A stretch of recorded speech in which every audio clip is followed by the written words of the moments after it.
distance learners, by virtue of their commitment to different engagements and some other things, they will get to that, then some of them will just skip the video, they will not read, they will not watch the video. Some of them will just skip the case study that you have created or the scenario, they will not read.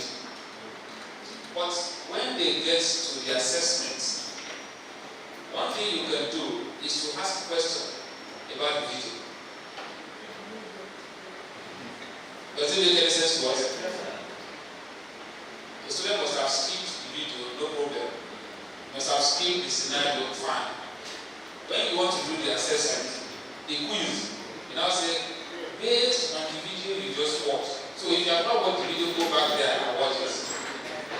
That's the idea. So you now say, if it is a scenario between a customer and a company, for instance, you can say, okay, based on what it was, as what's transpired between Mr. and so in the scenario, how do you describe so? So if a student did not reach that scenario or the case study, will be forced to go back. That's why I said, you are not forced, you can't force them, you can't even force them to do anything. It depends on the way you have created your content, you have designed it in a way that you guide them. On the LMS, if you want to put this on the LMS, you structure the LMS in a way that they won't be able to attempt their quiz. When you click on quiz, to say not available until so is done, so it takes them back to the video. Are we getting it? These are the tips, okay, that you implement. I just thought I need to let you know that. So make sure that your assessments speak to a learning outcome. And when you put any learning resources in your content, ask a question about it. Ask your student to do something about that. So that these things are not stand-alone. It can never be stand-alone component. If you just put it there, it serves no purpose. They will not read it. They will not interact with it. Okay? It's very easy on the LMS because the platform will be sequenced in a way that even before they do their continuous assessment, they need to do it. If they don't do it, the platform will prompt them, take them back to the video, watch this video before you have as soon as they watch the video, the quiz will open. It's automatic. Alright. So that's what I thought I should bring up quickly. Now what we want to do is to review. I can see, as I mentioned, we have been following up with our submissions. I will just pick randomly one or two. Let me pick this person.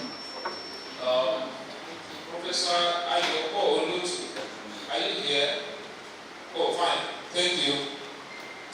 I can tell you that we have how many submissions? Over 20 submissions presently.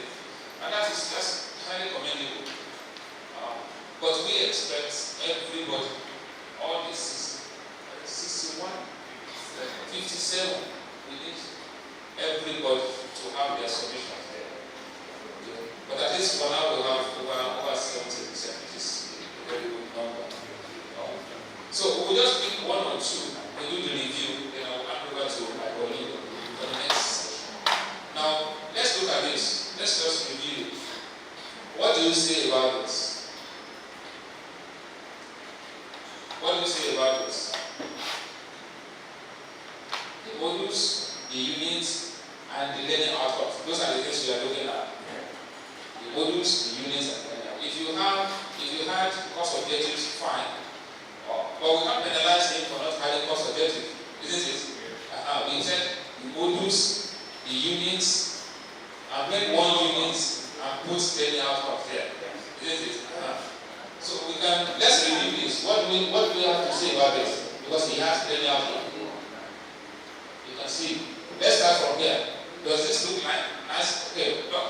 I think the module, yes. we ought to have module 1 and right up by his side, not in this way. Okay. And the way he did down from one concept of each one. Okay.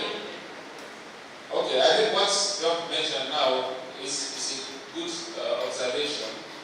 What he has done is to take modules. It means module 1, module 2, module 3, up to module 4. Isn't it? It will be much more clearer if we have module 1, module 2. Isn't it? Which is fine. It's something that Professor will make by us. It's an editable document. You just click and add his slide. That's one good thing about it. And he has been able to pick one module. He said, concept of risk management and procurement. Fine. And he said, the study units, I like it, those are the study units. Under the units, under that module 1. 1, 2, 3, 4.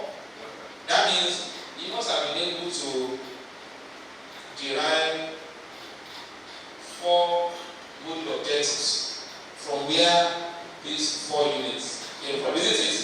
No? Yes. So, this is fine, isn't it? Yes. Okay. You wanted to say something? Yeah, but the module correctness module 2. Yes. And then unit 2. Yes. And maybe the form of the question. What are the capabilities in supply chain risk identification? Capabilities in supply chain. Also, even discuss. even unit 1, unit 3. You know, I didn't look at this page. Yeah. Yes. Yes, it's the creativity is yes. You can be creative about it. You can look for one catchy question that will solve. It doesn't disturb anything, but it should not be in form of learning outcomes. Stating that when you say discuss, explore. That one is you are stating what you want to achieve. This one is the topic that you want to take. So it can be supply chain risk mitigation. That's number 3. Yes. Even number 2, this is too long. If you want to use a question, something very short and catchy. So this one, I would have preferred capabilities in supply chain risk identification. That's what I mean. So please take note of this. Yes, sir.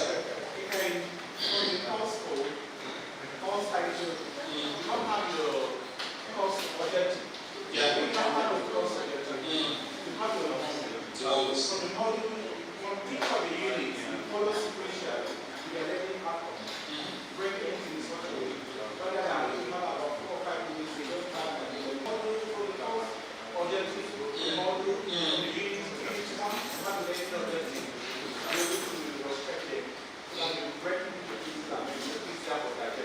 Yes, it's fantastic. Now, that's how you are going to end up with at the end of the day when you are developing a more course material. What you are going to have at the end of the day will be module 1, unit 1, module 1, unit 2, module 1, unit 3, module 1, up to the last module, unit in that module. Then you start module 2, all the units. Sequential. You are not adding units in module 2. It's units under module 1. No, it's module 1. Flows with the objectives. Yes. Yes. So let's look at the learning outcomes now. He has picked 1 unit, that is unit 1 of module 1. Learning outcome. By the end of this lesson, you should be able to. There are controversies. It's just some institution will say, we want to say, they should be able to. No, it's not so, it's you. But I'm talking about that should. You will be used will. Some institutions use should. Okay? Affirmative. It depends on you. Okay? But you have to be consistent with it. So you are using should be able to be consistent with it. We use will because we know that will force you. You are making it a strong obligation on yourself. When they have gone through the code, they will be able to do it. However, it's more affirmative. are seen many course materials that they say it should, and it doesn't take anything. Just be consistent. Now let's look at the objective now. Understand what is risk management. Identify and assess the different types of risk. Differentiate between risk and uncertainty. Identify risks that are contained in procurement. The fund says, oh, okay, because I didn't download it. Yes, I'm supposed to download it, but yes, thank you. Oh, I think that's fine. This one, I will? Yes. Oh, thank you. So, when you have something like this, let's comment on this first. Based on the ABCD format, the SMART objective, the SMART learning outcomes that we mentioned, the ABCD format. What do you want to say? Last comment. What I want to say is understand. I want you to understand. When you say understand, what is risk? Very good. You are already a instructional designer, so you should be there. That's the first. But anybody that sees this, that's the first observation. That's good with it. You can't say your student will understand. You can't say you should be able to know or you'll be able to learn. Because you are shortening yourself, you won't be able to plan for that kind of learning outcome. When you say you need to understand what? Okay, I really have understood. And that phrase is not measuring. It's not measuring. That verb is not measuring. Understanding is too broad. It's vague. Isn't it? If you want your students to be able to explain, tell them you'll be able to explain. Explain is measuring, because if you cannot explain it, I'll be able to know you will not understand. Isn't it? Yes. That's another observation. Very important observation. If you see the documents, we didn't get to it yesterday because it was already late. But if you check the documents we shared with you, you will see it. The common mistakes in the learning outcomes. See, you see, I'm happy that you even made common mistakes. The error there is using, we have knowledge-based verbs. The verbs that are used to measure knowledge, explain, discuss, describe. These are knowledge-based. If what you want your student to do has to do with something that involves skills, you don't use knowledge verb. You don't want your student to explain how to do something that do it for the learner, isn't it? When you know how to learn outcomes, big learner, you say you will be able to identify and discuss. No, you need to break it. Let them identify and let them discuss. So you explain it separate, isn't it? Okay. Thank you for those comments. We need to. I've spent almost 15 minutes now, so we'll check on that one. Okay. So, Prof, what you can see that understand should go. Okay, let them discuss. What they discuss. Because this is the lower level, it may be 100 level, maybe first semester. You might not go to higher level first. Let them, at least the first unit, let them explain. Identify and assess. You use one. If by the time they are able to assess, they must have identified. So you don't need to identify again. If identification, I don't know, you are the content expert. You know it is great to be able to assess this particular thing. You must have been able to analyze before getting to assessment. So you use assessment only because it has covered the lower level. Are we getting it? Okay. Identify risks that are contained. This one is fine. But what are those things that are, we say A, B, C, D? The audience, the behavior. A is the you, audience. The behavior are these verbs. Identify, differentiate. The condition, okay? What is that condition? Contained in procurement stage. That's the condition you want them to, okay? And the degree. If there are many items, let them say there are society, at least you be able to mention 4 or explain 4. You create a benchmark. If you wanted to do all the 6, you say all the 6, put it there. If you don't do that, if a student is able to mention 1 or explain 1 out of those 5 concepts, you can't tell student that he has not achieved the learning outcome. Because you should be able to say, you should be able to explain, and you explain 1 out of 6 is he has achieved it, isn't it? But in your standard, you say, you should be able to say at least 5. Huh? You may not have all these ABCD in one learning outcome, but when you set 4 or 5 learning outcomes, you should be able to cover all those things. So thank you, Prof, for this attempt. I think it's quite nice. It's quite nice attempt. Let's see. Where am I going to do now? Yes. Oh, where? Where? This one is possible. Oh, sorry. Yes. Let's speak. This one. Okay.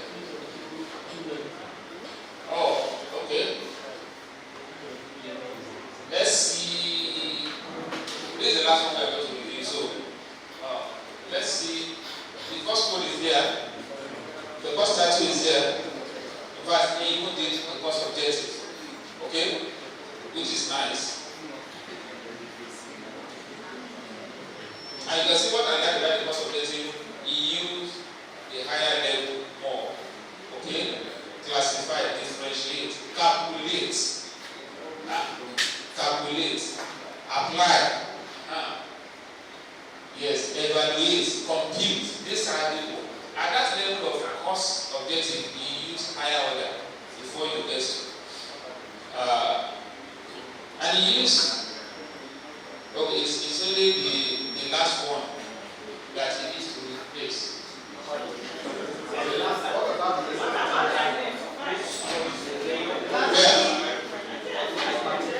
Identify yes, it's measuring. And then you utilize this, that's higher order. Yes. The objectives are laid out.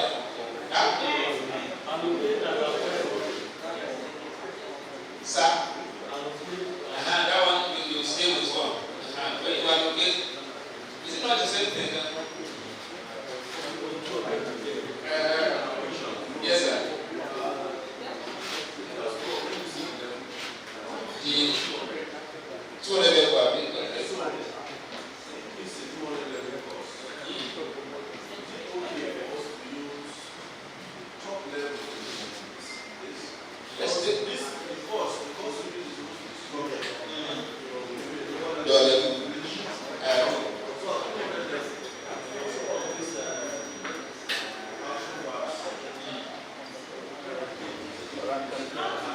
yes, it depends on it. I think I understand. This is listening to this is a very critical observation because yes. Now believe this, that's okay. Depending on the kind of course we are building in short, it's doing with some mathematical issues. Be it at the kindergarten, primary school, you may not be able to calculate. Even at the secondary school. Then because you begin to look at what it does there, you must be able to compute. When you are dealing with mathematics, even if it is a secondary school or primary school. So at that level, depending on that kind of course.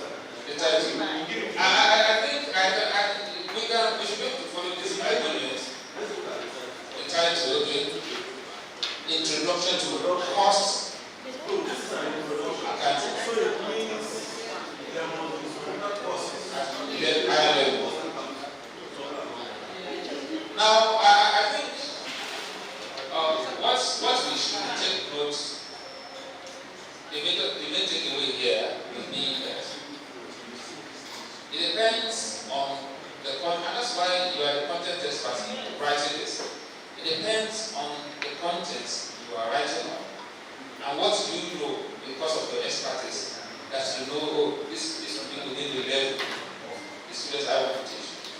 Building from lower to higher level is quite critical, but it's mainly within writing the units.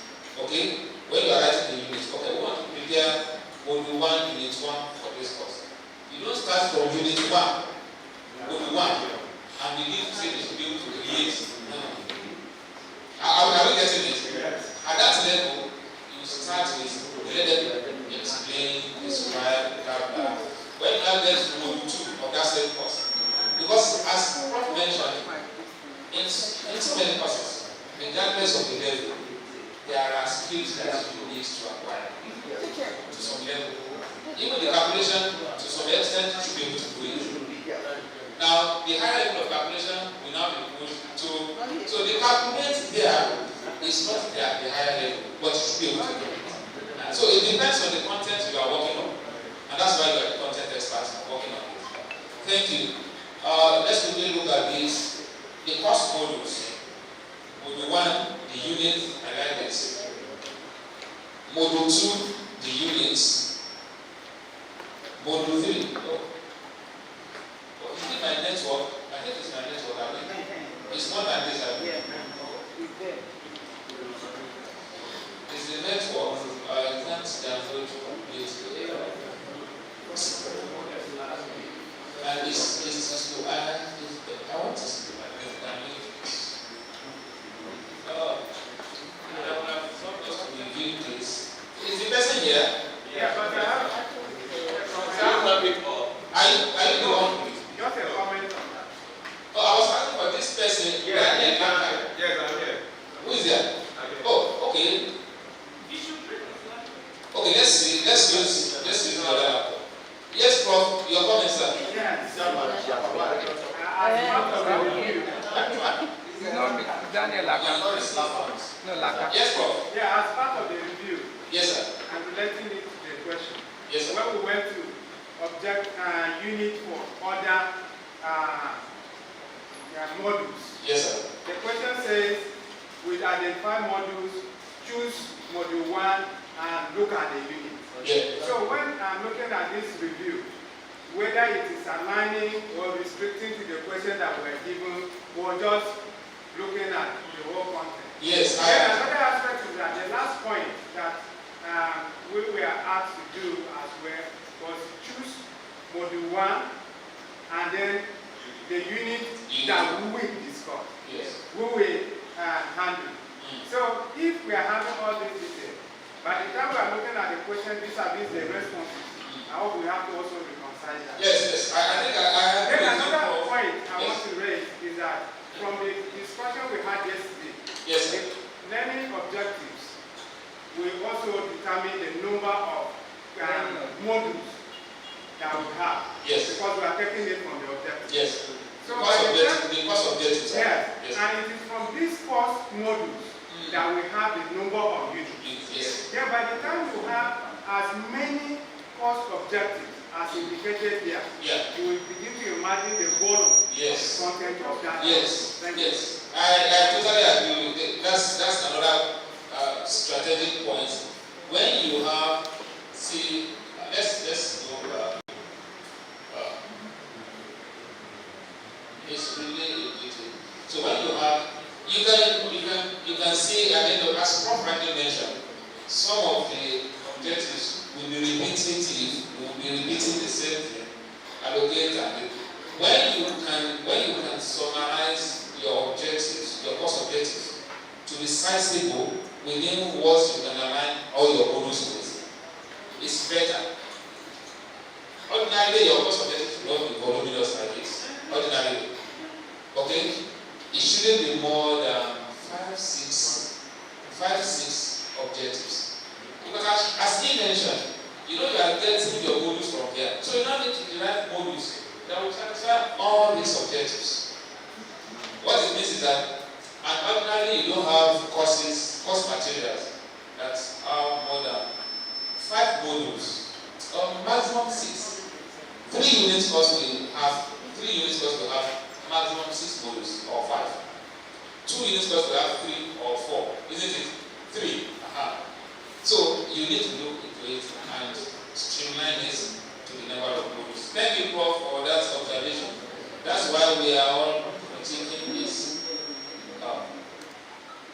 And also, even if you don't have the units for each module, you are not penalized, because what we have to just identify the modules, then pick one module, get the units. Then you pick one unit out of that. So, but he has done this, which is fantastic. Let's now see. Now you can see what Prof mentioned now. Prof, you can see what you mentioned is playing out here. Because he has so many course objectives. And you want to address all the course objectives. See the number of modules that he has.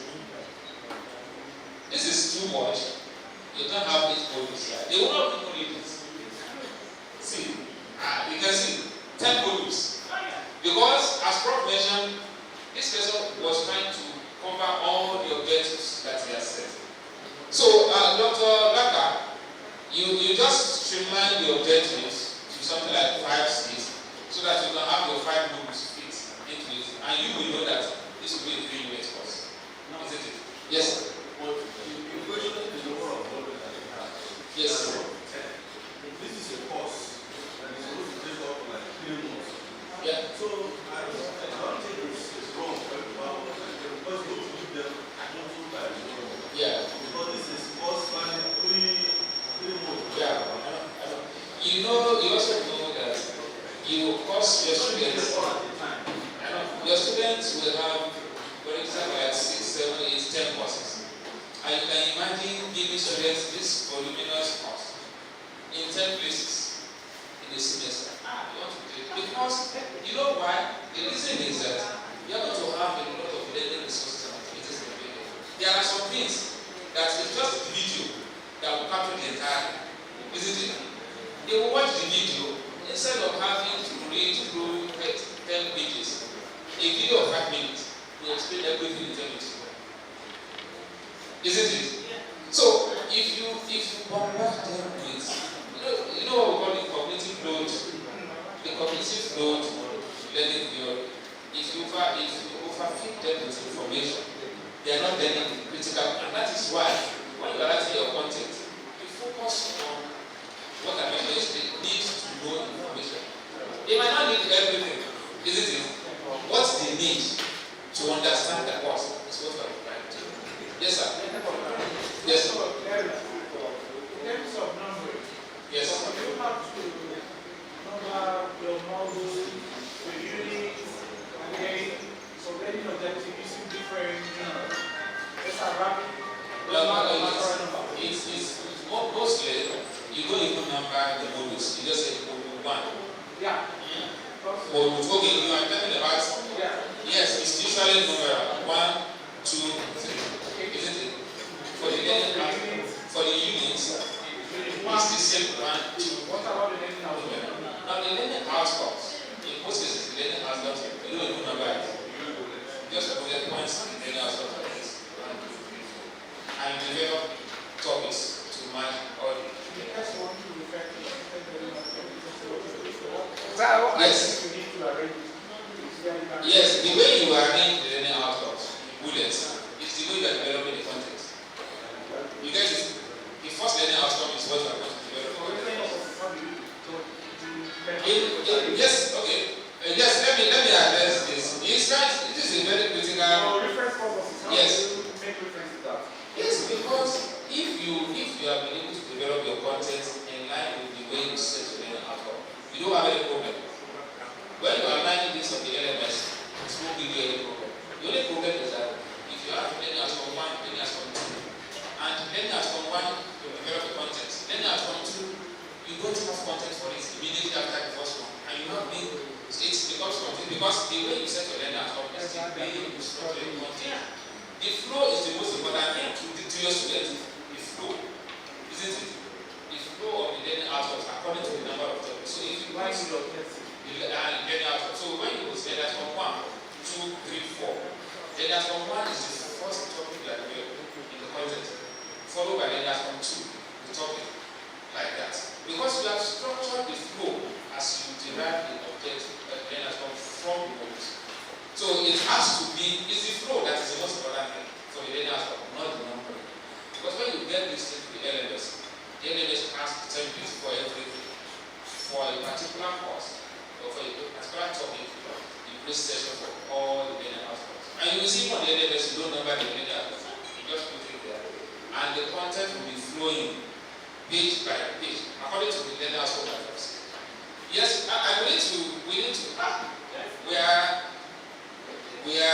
we need to just stop this now, because I was trying to Dr. Laka, I think we are on the same page. We deal with the number of course objectives and align the modules with the course objectives. You don't need more than 4 to 5 modules. So you now pick one. Let's see. Thank you, sir. He has also done as well. He has picked one module and he has picked units. Isn't it? It's fantastic. And he has, I like this one. He even highlighted the key, the basic, the verb there. He said, at the end of this topic, students should, what's wrong there? Students.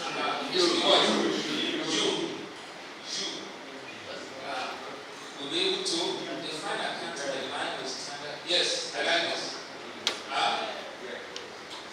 Someone said define accounting. Define accounting is still, if there are many ways to define accounting, he wants them to define accounting in line with, and now we guide him when he's developing the content. But the definition, this is very important. The definition he will give when he's writing the content, we pick the definition that aligns with the standard professional definition, not the general definition of accounting. Can you see what we are learning outcome will guide you when you are writing your content? Because you said here, when students have gone through this content, you will be able to define accounting in line with so. And that is what we are going to write when you are writing the content. See, explain the meaning and purpose. Just take this one, okay? Explain the meaning of accounting, identify the key components. This is, I think this is fine. This is fine. That's why I'm saying that you should pick one, probably separate it. You explain the meaning, you analyze the scope, and that will now be another learning outcome. So you can have 4 learning outcomes. And that means you have to have 4 subtopics to develop. We need to, can we take your question after? We need to have the second session now. Yes, so that we have this session, then we can take the questions now. Thank you so much. Thank you.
There's a limit to what the mind can process within a specific period.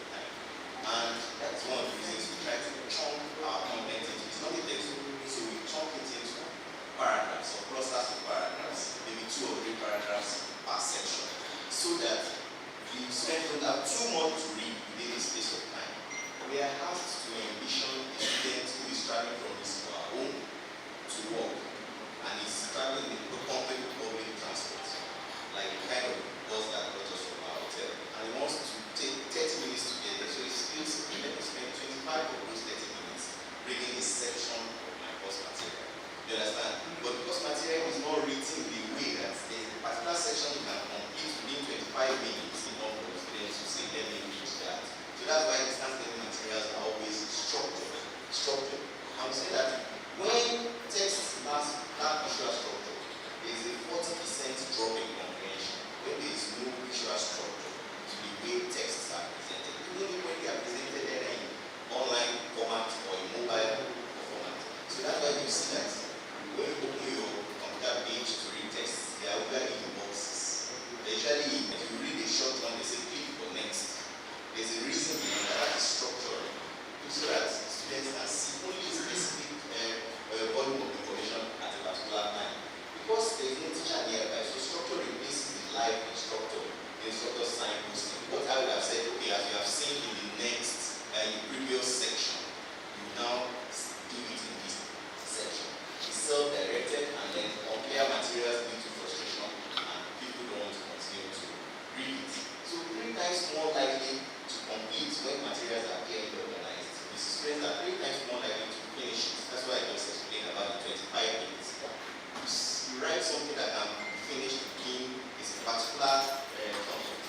tricky to have a consistent standard.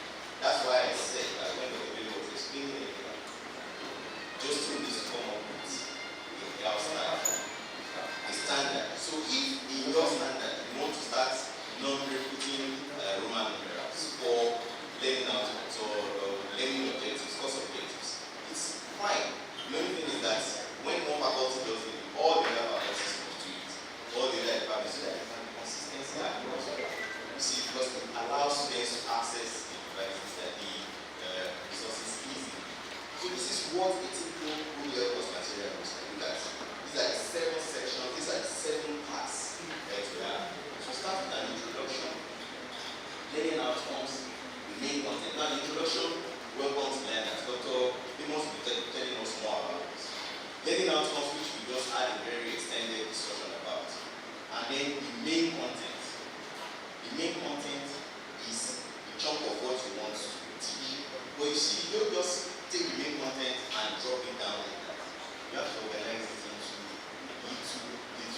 information, into short information that can be consumed in a short period of time.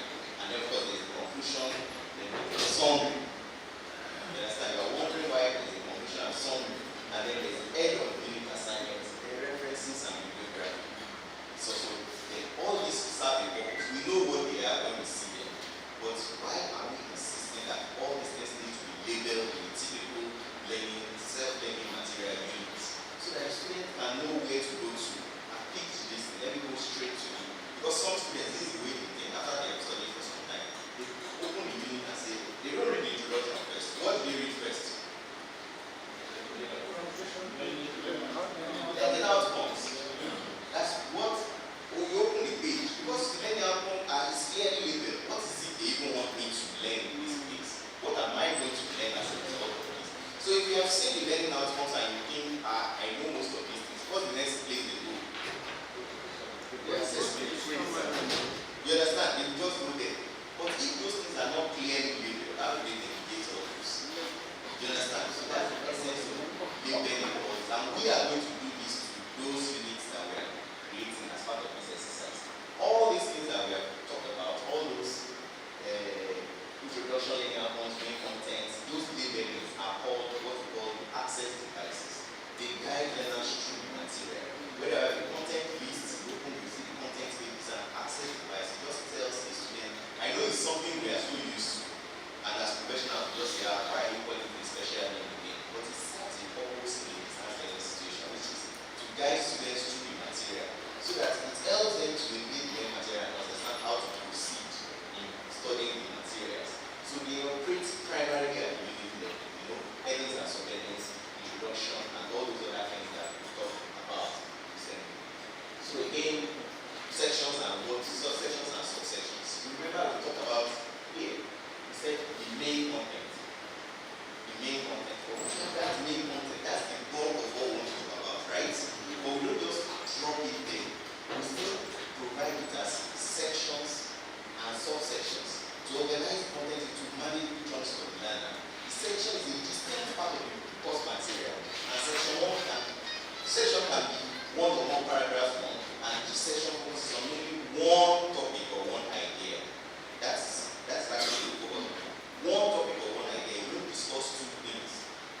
first 15-20 minutes of starting that unit, there has to be some form of assessment.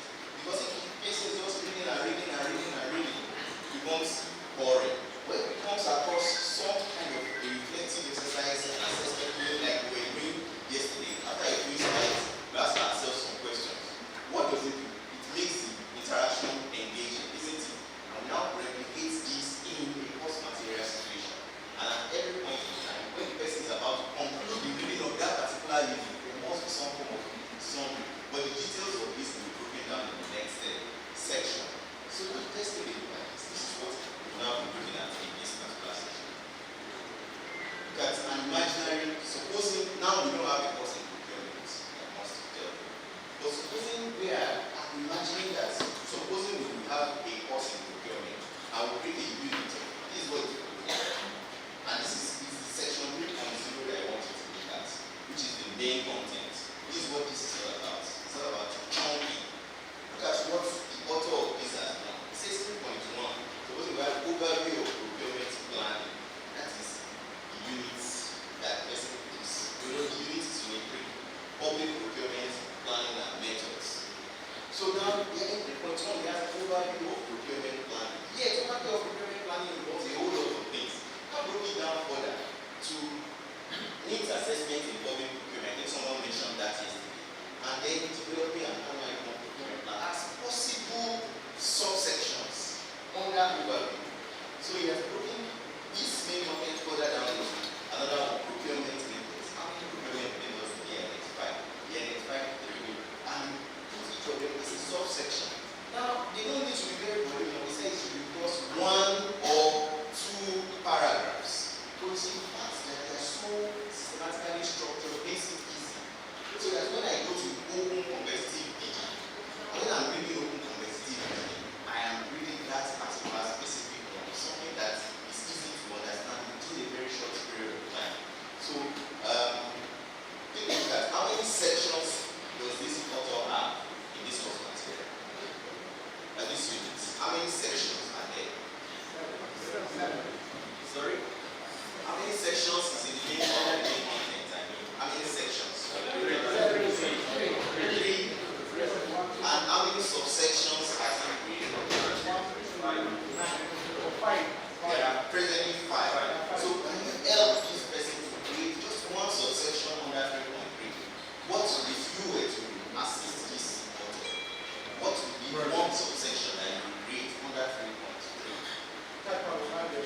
Types of evaluation. Types of evaluation. What other one can we talk about? Sorry? Types of contracts. That's another one. What other one? Criteria for contract. What are the process for the award of contracts? I don't know if it will work here. Maybe it's going to be another unit. I'm not an expert in this area. But because you are experts, you're already seeing what is absent here. Do you understand? That is the logical way in which some of these things work. There's nobody that can teach you how to section. You can only explain the processes of sectioning. Because you are the subject matter expert. Okay? The only thing is that when a section is done, an expert instructional designer like will say, this is too large a piece. It cannot be covered within a specific period of time. Can we take some things to another section? Or this is too little to leave as a section. You understand that kind of thing? So that is the role of an instructional designer who is an expert in seeing when content are going to. But what is the trick in knowing what to put in a subsection? What is the trick? What is the rule in knowing what to put in a section? Yeah, we need to read the specific section. That's an idea. Any other idea? It Must have one idea per channel. Just one idea. That means that subsection must focus on only one idea before you move on to another one. So the moment you write a sentence about the types of evaluation, you understand which is the types of evaluation, and the moment you find yourself writing about contracts, you know that you have exceeded the content for that section, subsection. You should move to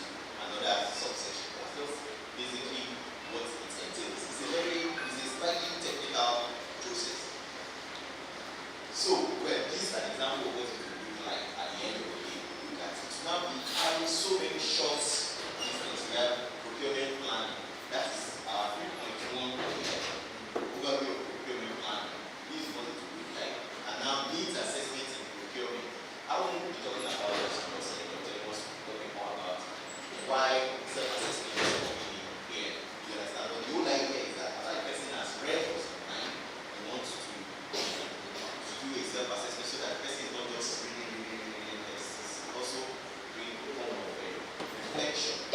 So again, when we adapt a structure for print and the digital spaces for that issues to take note of, learners move sequentially. The strong section, signposting is very critical.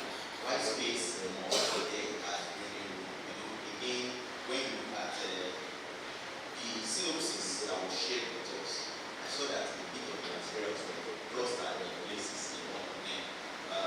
And then number sections, you see the value of numbering. It can become too much of a technical distance, but it helps distance learners to navigate the resources, to navigate the content. It really helps distance learners to navigate the content. And then print table of contents. Learners rely on this for orientation because we want to know where I am, what I have covered, and things like that. When materials are in print, they make a lot of material. They write, underline, process, and these things helps the learners to navigate. But when it's a digital or online material, learners may enter at one point because they don't know and access, and this section must make sense independently.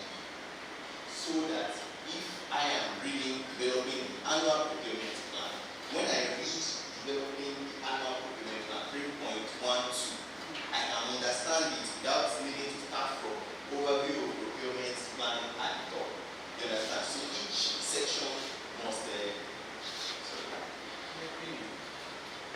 each section must make sense independently, and then progressive disclosure. In LMS platforms, this is what we do in our system. And this is what we do to encourage them to cover all the basics, all the steps. We ensure that unless you have covered a particular section, you cannot go on to the next one. You need to cover it. Click to indicate that you have covered it. And there are things to click that will let the system do that. Because there's a point you get to click to be able to open what the next page is. So somebody cannot just jump because they want them to cover specific things and do certain tasks. And until they have done those tasks, you will not be able to move on to the next section. And we use a lot of hyperlink navigation. My colleague Sean taking us through that embedded multimedia we were speaking about. You see, shorter terms work better even on mobile phones. So I'm very sure that you open some files, some online pages on your laptop, and you saw that the way they appear on the phone is slightly different. So some great designers know how to make content in mobile phone adaptive, to be more adaptive to. Not all materials can be adapted to mobile phone. So there's a way of making it that will be responsible. Chunking. It's okay, considerations in providing sections in an online situations. The content of the section can be configured to release only after certain conditions are met. I just explained that. And the tutor must schedule the release of sections to learners ahead of time. And then, for instance, the example 3.1 is unlocked only after the learners pass the quiz in unit 2. This can be done, and that's we are doing that with one of our courses present, testing how the students react. And sometimes we even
choose color, you can choose font type. In fact, there are specific font types that certain institutions use.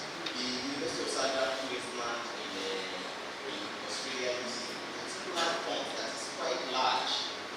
They tend to then have more, their texts are more voluminous because of that. That is a peculiar way in which they decided to do this. In India, they use newsprint, paper for printing.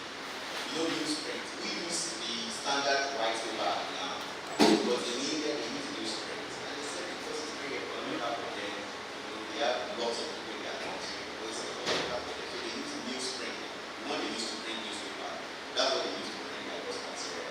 They think it's material. So it's very just big notice and they stick with it. The important thing that you are consistent with whatever.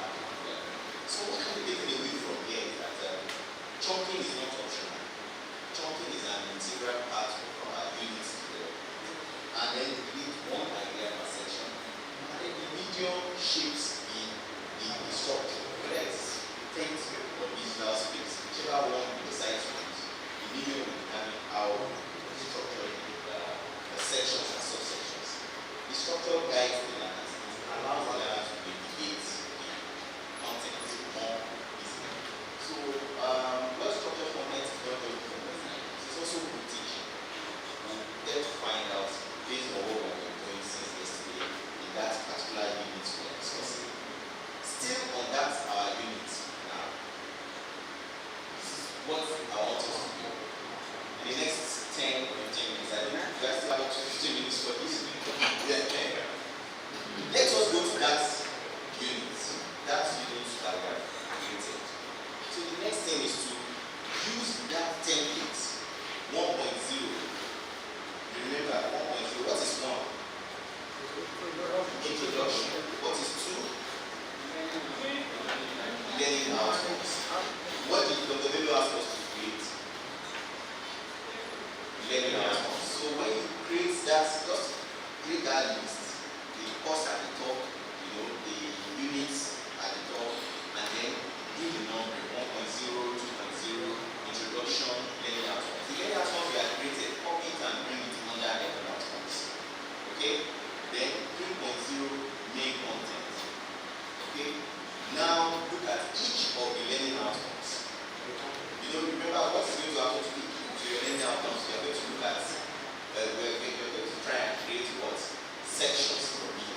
Now try and imagine, I was asking you earlier on that if you are going to help the man who did 3.3, and you all suggested things that would go right. So what I want you to suggest is for us to suggest sections and subsections under the main content that you have provided. I hope this is clear.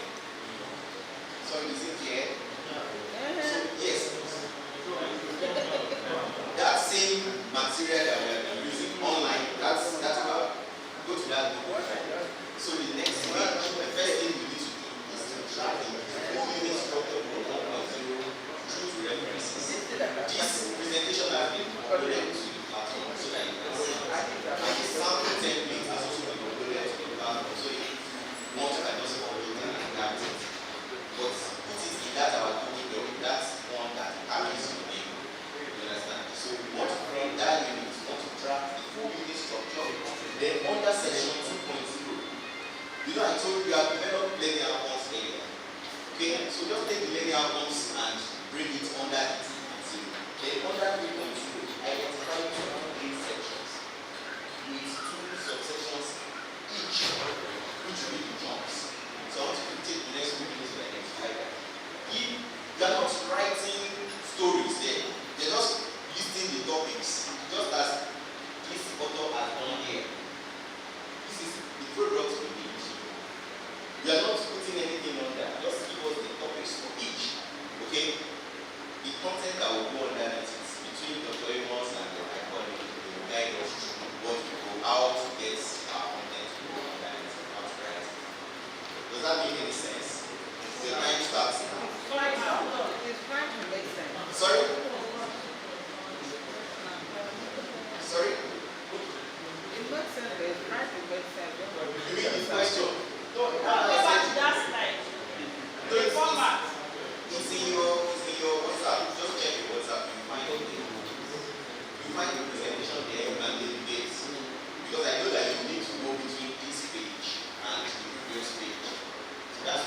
shared that with you, so that it makes it easy.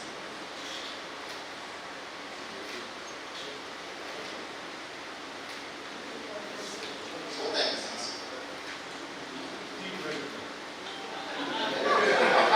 Sorry? Yeah, so we have 15 minutes, we have 10 minutes for this. Let's take 10 minutes. It's 10 minutes. This is why we are here. So, you understand, these are the reasons we are here. Because at the end of the day, Professor Shabu wants to see the unit from the So, you understand. And then we've also been asked to say that the production of a unit is tied to certification. So, it's tied to certification. That's one of the reasons we have 5 names.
trick to it. You can work offline. If the network is not stable on your system, you can work offline, then copy it and paste it to the Google. So it will be faster instead of struggling with Google.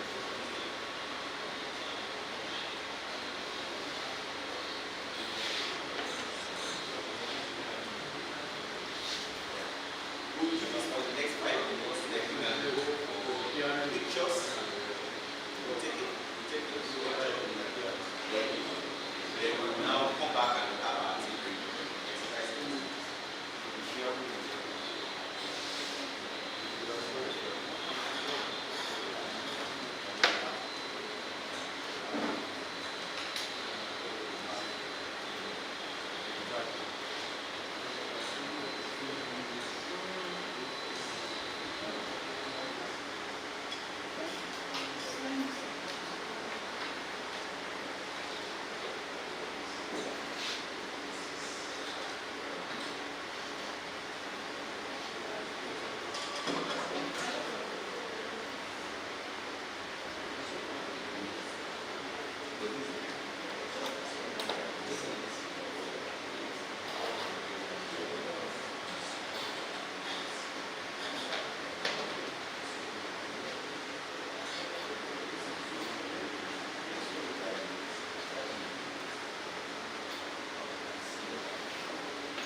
can have two each.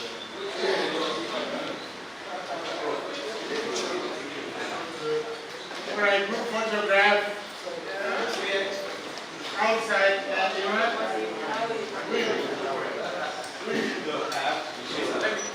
Outside there.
More important. It is, sir.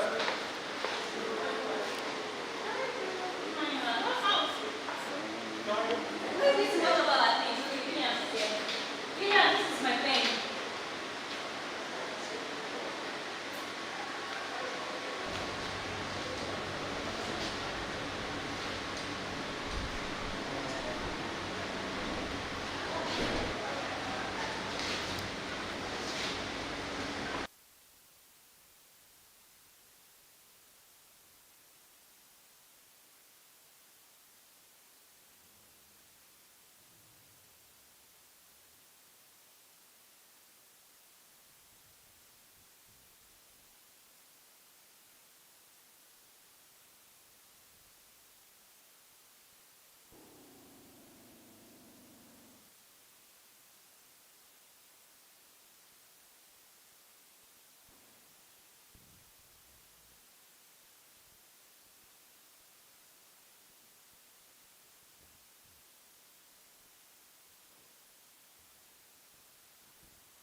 that you know.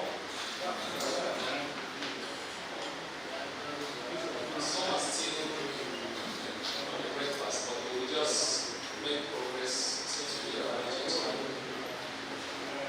We will be talking about the access devices, which Mr. Felix has mentioned already, but we want to go in greater details to see what access devices are, and then we will now be focusing on writing introduction, conclusion, and summary. At the end of this, we are going to have an exercise, an activity, and the activity is still on the document we are all working on. And it is expected that at the end of this presentation, we will be able to use the access devices alongside the illustrative devices, and we will also be able to write clear introduction, conclusion, and summary. Now, building on what you know, we'll be building on what we already established, what we already know. Going back to this very slide again, you will discover that introduction is there, learning outcomes, main content, conclusion, summary, and then the theories. Our target is that at the end of the day, we will be able to write up to 5.0, up to summary. You will discover that we already have learning outcomes from the foundations we had yesterday. And we are using this learning outcome to write 3.0, which is the main content, but for the introduction. So our focus is that how do we develop an introduction? How do we also populate the main content, the sections and the subsections we have created? And then how do we write a conclusion? And then also how do we write a summary? So that at the end of today, we should be able to be at 5.0. Beyond 5.0, 6.0. Because after this presentation, we will be talking about assessment. And assessment will also help us to go through the main content, how to insert self-assessment, end of unit assessment, and so on. How do we generate these items and include? That will be a presentation on that assessment. So our target is that at the end of today, we will be able to populate these very templates, and then we have a complete unit. And as you saw in Felix's presentation, this is the way we will be populating it. So our presentation will now be on clear writing, because populating 3.0, the main content, we are all experts, and you already know what you want to do there in terms of the content. But there is a pattern of writing since we are writing ODL materials, and that will be our focus. And that pattern of writing will also affect the way we write introduction, the way we write conclusion, and the way we also write summary. And what flow, what language do we use when we are populating the main content? Since we will not just lift what we have in our textbooks, we will not lift the content the way it is in our, what we call the handouts. This material is not a textbook. So there is a flow, there is a language, there is a pattern of writing that is conversational that will make it flow as an audio material. So there is an open reflection. Think about an ODL course unit or a study material you have written or read. Just think about it. Any of these materials you read. How did a learner know where to start? How do you know where to start? How? I want to hear somebody respond. In these materials you read, the ODL materials, how did a learner know where to start? How did they know what is important? From the time, because Felix actually mentioned that in the morning. Yes. The learning outcomes. Okay, that is one. Assessment. You are actually repeating what he said in the morning were those components that will draw the attention of the learner. But introduction is there. It's also a point where they start reading. All the components you see there, they are actually informing how the learner should start. From the introduction down to the learning outcomes, we move to the main content, up to the conclusion, summary, and also the questions that are there. So all of these components are now taking us to what we call the access devices, ranging from the introduction down to summary. All those components that we have, they are all access points for the student, because the access devices are just talking about the breakdown. We are talking about how it helps, the components that helps the learner navigate through the learning material. How do the learner navigate through this learning material? Through introduction, learning outcomes, the main content, in sections and subsections, the conclusion, the summary, all those components we already have, they are now our access devices because they help the learner to navigate through. They serve basically two functions. The first one is structural clarity, and that is why Felix mentioned the noun house style. We are starting from introduction, we are moving into learning outcomes, and then we go down to that level. So it gives it explains the structural clarity. It helps the learner to see the entire content in a very clear manner, and it also guides in terms of understanding the study material. So examples of access devices include the content list. We have a table of content. It's also an access material. It's an access device because it guides the learner to navigate through the material. Anything that you put there from the content list, headings and subheadings, they are also there to guide the learner navigate through the material. Introduction, objectives, what we call the learning outcomes, the main content, conclusion, summary, references, they are all access devices because they help the learners, the students, to navigate through the ODL material. Then alongside the access devices, we also have illustrative devices. In designing the material, we need the access devices, we also need the illustrative devices. The instructional designer uses illustrative design devices to clarify concepts and ideas in the unit. And we don't just put them for decoration. We don't use them for decoration. They are there as a very important guidance. They include bullets. We were talking about whether to put bullets or to put Romance numbering or to put based on the house style that you are designing. Diagrams, tables, charts, graphs, drawing illustrations, and then flow charts. All of these things are illustrative devices that you can use in designing to help the learner navigate through the material without any challenge.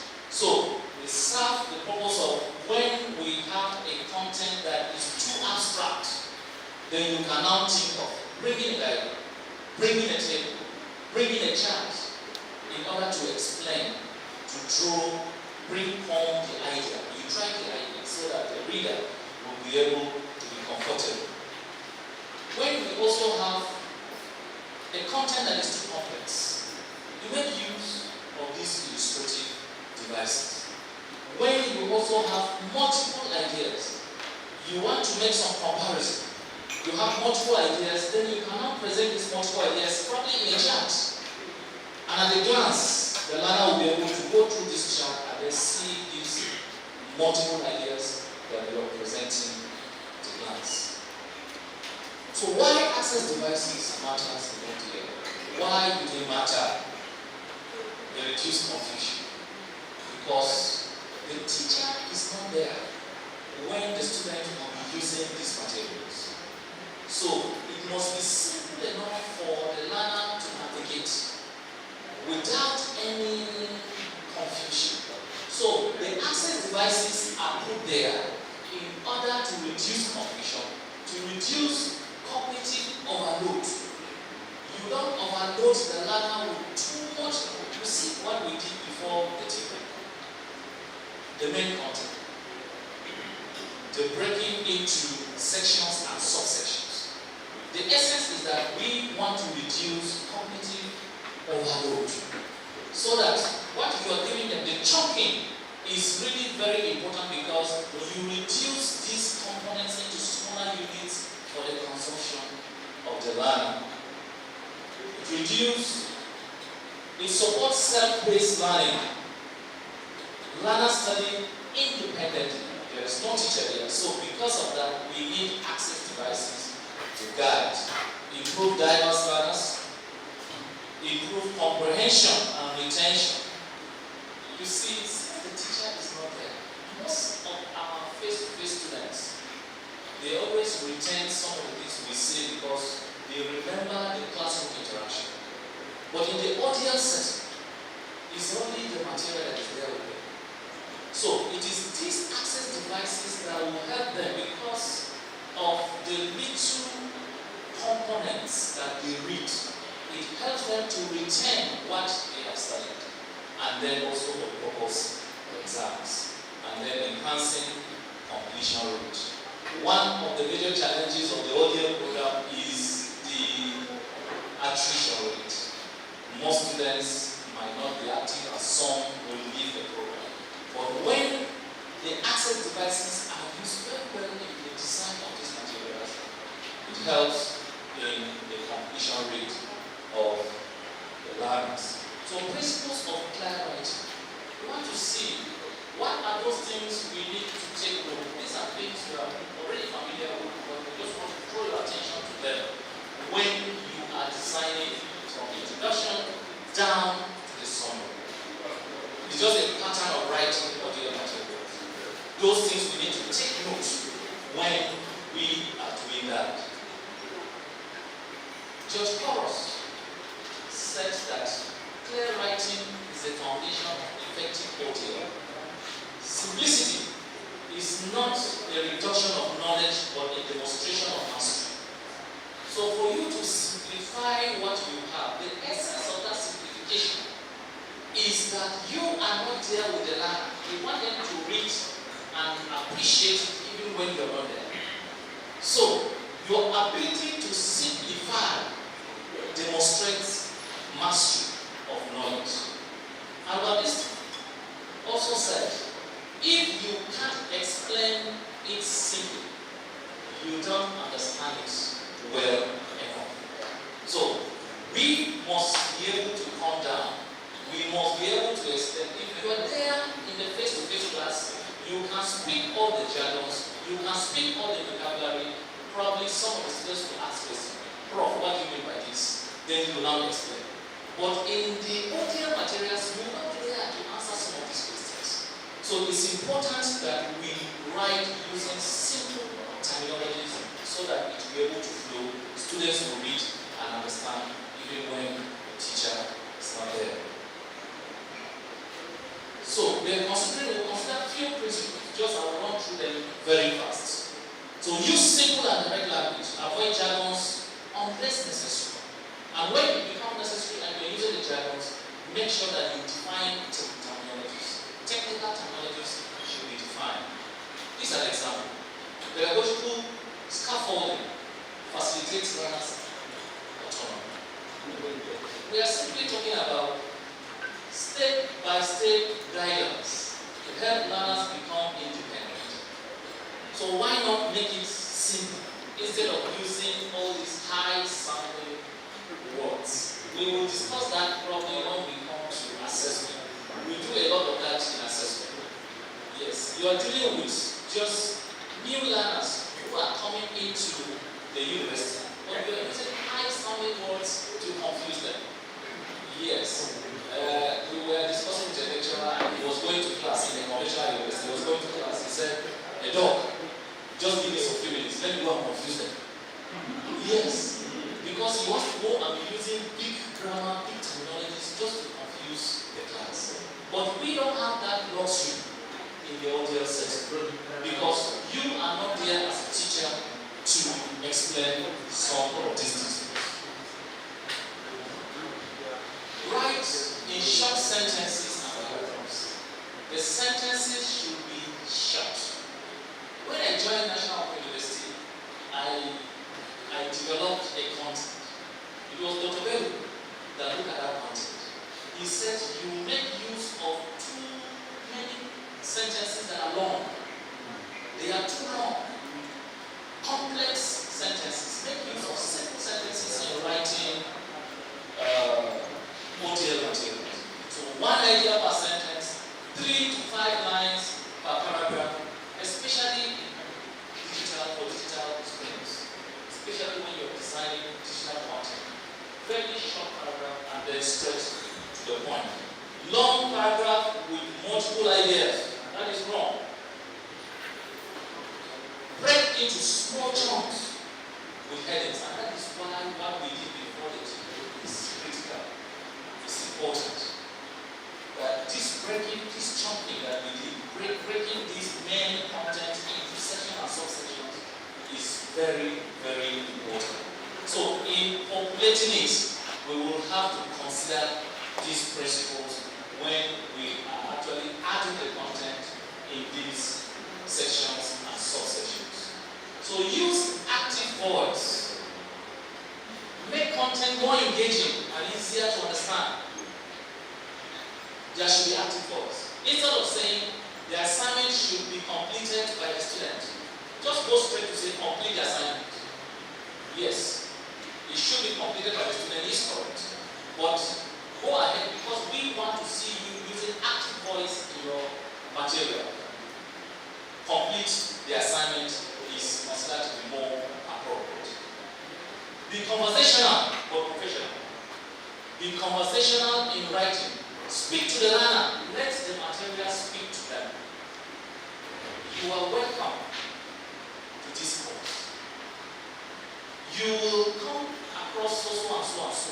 You are just saying, you are writing it as if you are the one speaking to them. You don't just write the content as if you are writing a textbook. No. Write it the way you talk, the way you address your learners in the normal face-to-face classroom interaction. That will make you speak to the learner even in the content you design. In this section, you will learn how to design an assessment tool. That's an example. In this section, you will learn. So you are now speaking to them.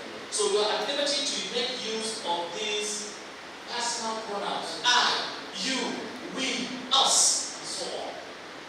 Which probably in writing a textbook you don't use. Yes. So but this is to make it conversational, to make it as if when they read, they can imagine you talking to them. So our materials must be able to talk, must be able to speak to our learners. The silent voice of these materials must be able to whisper to these learners as they read, so that they'll be able to see us speaking to them in our own materials. So let's make use of signposting words, so that we can now include words like first, next, finally, in summary. For example, just the way you speak in classroom setting, please adopt that. So that by the time you are telling them first, they know it's the first point, they know it's the first point you're writing their hand. And then you're now saying next, finally, in summary, and so on. So how do we create an effective introduction? How do we create an effective introduction? And we all know that an introduction is an entry point into a unit. It's an entry point. And because it is an entry point, we must be able to make it captivating, attractive to the reader. Because some of the learners will just read the introduction and say, this unit, I don't understand what you're trying to say. So you have to make the introduction captivating. So the function of an introduction is to orient the learner, explain relevance, set expectations, motivate engagement. The moment the learner is reading the introduction must be able to provide some kind of orientation. Must be able to explain the relevance of that very unit. Must be able to set expectations and also motivate the learner to engage with the content. Until the introduction is able to do this, you will now discover that your introduction will be bored. The learners will go through it, but it will be attractive, it will be captivating. Components of an introduction. The first thing you consider when you are writing an introduction is the context. What is this topic about? At least there should be a mention in that introduction. The relevance. Why is it important? And that is why when you welcome them, you are welcome to this unit. In this unit, you will discover this, and that. And then it is relevant, it is important in the 21st century that you have this, and that. So you are not talking about the relevance. Then the connection. Link to prior knowledge. Make sure you link your introduction to what they already know. Link it to at least the entry behavior. Then an overview. What would that very unit cover? What's important, that is also highlighted in the introduction. So there are some tips here for a good introduction. Whenever you're writing an introduction, you probably consider some of these things. Use the introduction to orient. We have mentioned this already. Test the introduction yourself. Read it as if you're the learner. And then ask yourself whether or not this introduction is attractive. Whether it's actually motivating someone, it's motivating you to engage with the content. So just read it, test it yourself. Read it and then see how it feels. Then keep it warm and personal. Use you and we to engage. Take your time to welcome them. Don't just go into it as if you're writing an introduction to a chapter in a textbook. You are welcome to this story. Make it warm. Make it personal. Let them see you speaking in that very introduction. So keep it at least concise, 100 to 150 words, but comprehensive enough to capture some of the major issues that have been raised. Link explicitly to the previous unit and the next activity. It's important that that prior knowledge be reflected in the introduction. There are things, I just highlighted these three so that when we take notes, things we need to avoid. Avoid definitions in the introduction. In some introduction, you will see that the developer is already making the whole introduction look like the content. Don't use the introduction to be defining according to this, according to that, be making definitions. No, it is not a place for definitions. Do not use it also for details. Some will relax in the introduction and begin to explain even part of the content of the introduction. That is not how it's supposed to be.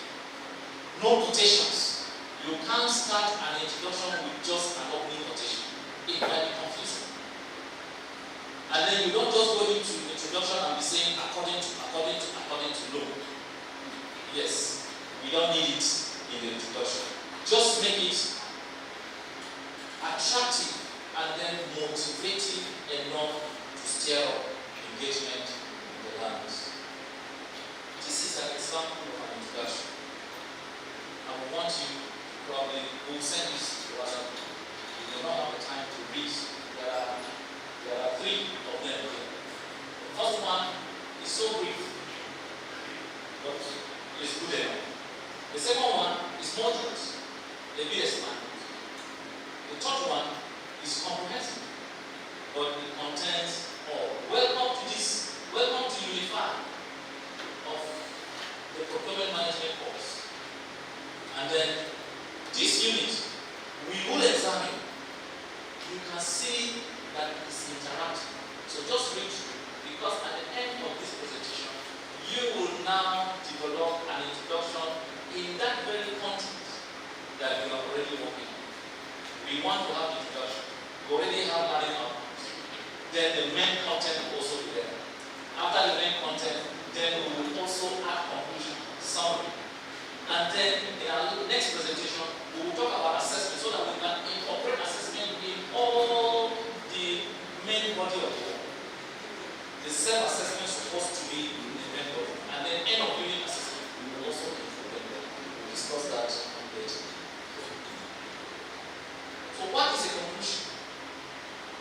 conclusion is the final section of the unit. It reinforces learning objectives, the learning outcomes. The essence of the conclusion is to reinforce the learning outcomes. It provides clear sense of closure. It provides that yes, this unit is actually closing. Just the way we conclude our lesson in the face-to-face interaction, we also need to conclude also in the ODL material. Types of conclusion. You can decide to make your conclusion reflective in nature. And reflective in nature, it means that you are not encouraging the learners to think about what they have learned. You are now drawing their attention to think about this. You are making it reflective. You can make it in form of application-based. Connect learning to real life. Make it authentic. Make it authentic. Because the challenge we have in the audio, design of audio material is that some of the things might sound abstract to the learner. So in conclusion, you can decide to make it application-based so that you can be able to make them see it real, make it authentic to them at the end of the lesson. You can also make it traditional way. The traditional way is to prepare learners for the next unit. You know, that is the traditional way of writing a conclusion. You draw their attention to what is coming next. Then you can also make it a question based. Use questions to test the level of understanding of the learners in the conclusion. In writing effective conclusion, you need to restate the key points. You need to reinforce learning outcomes. You need to provide closure. You need to encourage reflection, link to next learning, and also include self-assessment, which is optional. Which is some of the key issues we need to take note when we are developing our own conclusion. But the major issue is that make it conversation. Make it conversation. This is an example of a conclusion. As we come to the end of this unit, then you are now drawing your attention. You have learned that procurement is, then you are explaining that. Then take a moment to reflect. You are also drawing their attention to think about what you have learned. And then in the next unit, you are now trying to tell them, okay, this is what to expect. The next unit will be covering this and that. So at least you have effectively informed them that this unit is ending. And then this is what we want them to reflect on. And then they should be preparing for this next task ahead, which is the unit to come. Then the last one here is creating an effective summary. The summary is an exit point that reinforces the entire learning. What has been learned in that unit? So it functions as closely to. I will have something to ask you at the end of this. Probably let me hear your opinion. It reinforces key ideas. Aid retention. Because there are some that will go straight to the summary to see what is the summary. Some might even consider the content we develop in charts to be too much for them to read. They will just go through the summary to see, okay, what are the main issues, what are the key issues. So it aids retention, provide quick revision, and also support self-assessment. Now, there are different types of summaries you might want to use when writing the ODL material. End of section summary, end of unit recap, bullet point key takeaways. Just highlight some of the takeaways from that very unit, and then you can make use of charts, make use of diagrams to and this summarize the whole unit. So the key features include it must be concise, it must focus on main issues, and then clear structure. Remember that the learning outcomes must be considered when you are doing this summary, because you are summarizing after seeing the learning outcomes. The next thing probably to read the summary to see what are the basic issues around each of these learning outcomes, and that must be considered in doing that. This is an In this unit, we discuss many things about assessment. We discuss many things about assessment. That's a core summary. It's core. An effective summary could be, in this unit, you learn that this. You now use bullets to just highlight the basic issues that has been covered. Now, back to the now template and the format that we have. The house style we use is this: introduction, planning and conclusion subject, main content, conclusion, summary. But the question is, do we need conclusion and summary? Which one should come first? Conclusion, summary. This is our in-house, this is our house style, the one we use. But we will also need to interrogate it. Do we need a conclusion before a summary? Do we combine the two? Which one should come first? And so on. Yes, somebody wants to say something here. Summary before conclusion. Summary before conclusion. Yes. Okay. Can you expatiate on that? Yes. Well, even in the presentation, there's a similarity between the two. The summary brings out basic aspects, key information from the content. Yes. That is what the summary highlights. Yes. Then the conclusion highlights part of the summary and provides more detail as to the findings that are there.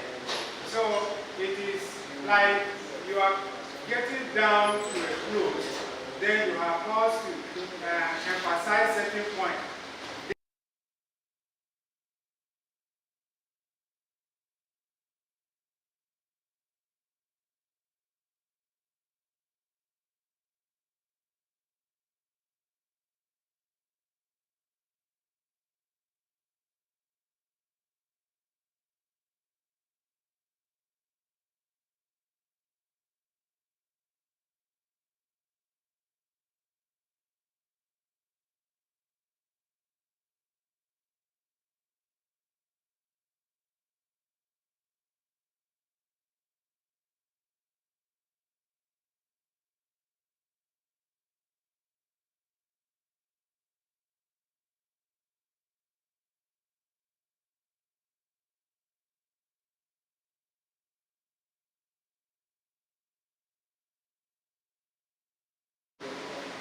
You are making application based to make it real for them.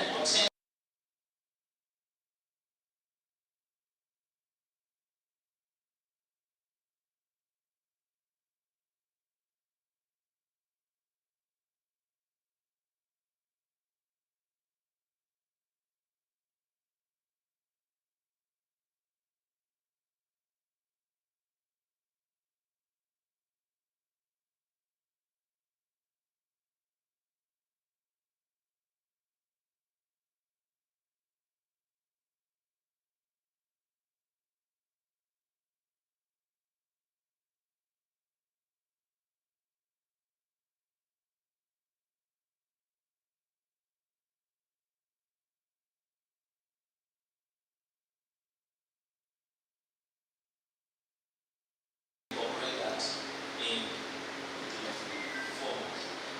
Yes. Where does recommendations come in? In the content. I mean, yeah, but there are topics that sometimes you might need to ask about to recommend something. Are you recommending, like, for further studies, giving them, that will be under references? Yes, you are now giving them probably some text that you want them to read. Yes, so you now suggest by way of references, then you now tell them, okay, for further reading, you can consult this, and that. That is included in the template. Yes, but there won't be any component that is for recommendations. But because your recommendation at the end of the unit will just be telling them, okay, for you to read further on this, go through this, go through that.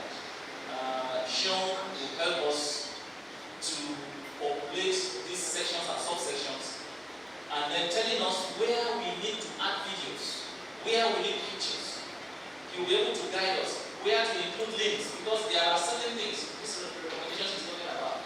You explain the text, but there is need, you want them to read further on that thing. There should be a link attached there so that they will be able to connect to that video to another material you want them to read. That will be. So, Questions, please. all right. We will be exposed. Thank you, and welcome. Looking at introduction, you have a course, you have the modules, you have the units, and it's looking to me like each of these three components has an introduction, or one will suffice. Because the whole course has a number of modules. But when we're talking about introduction, we tied it to the units.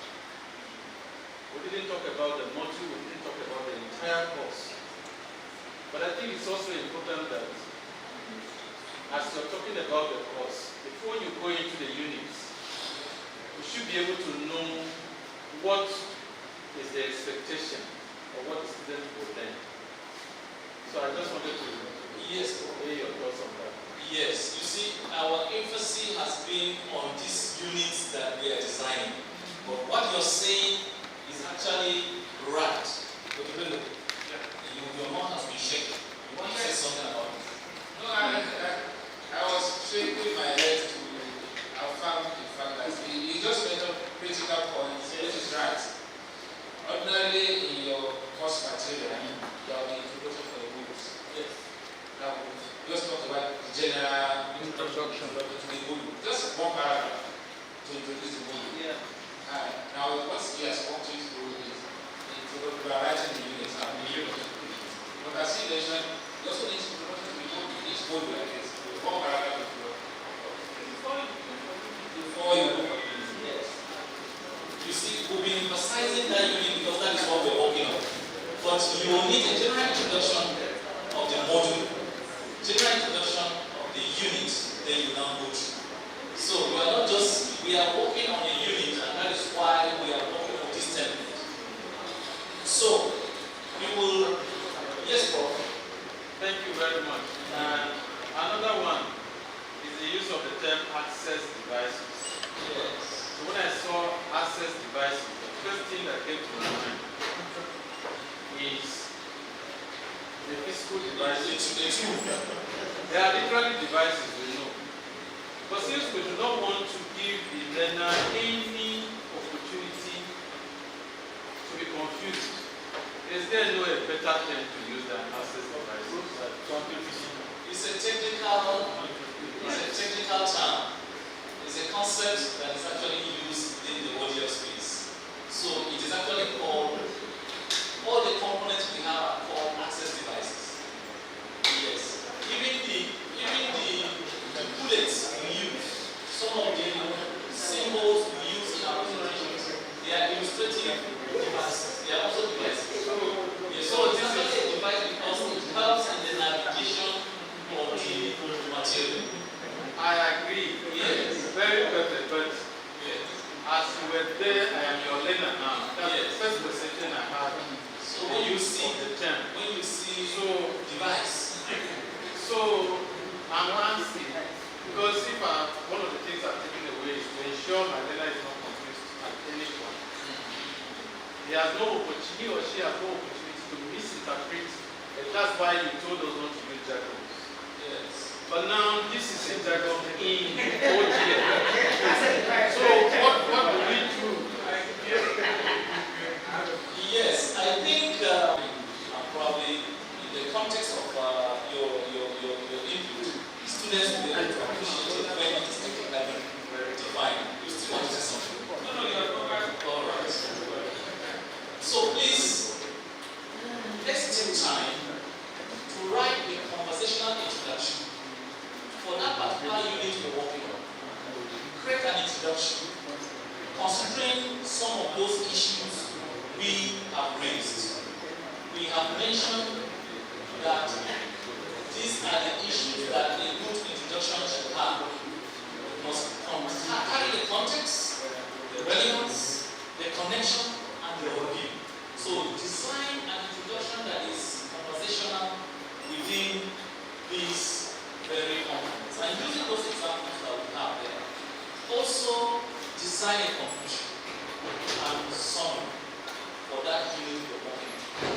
So I think it's something you should be able to do within 10. Okay. We do the introduction. And then okay,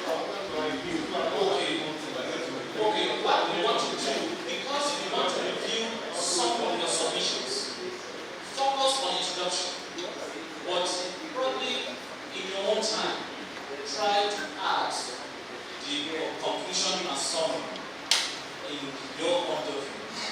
But for now, let's dwell on the introduction so that we'll be able to get some submissions and probably look at the submissions together to see whether or not some of these components are put together.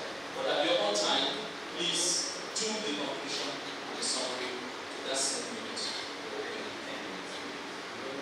We are working with 10 minutes. You see, today we are actually managing time. We are working with 10 minutes in this introduction writing.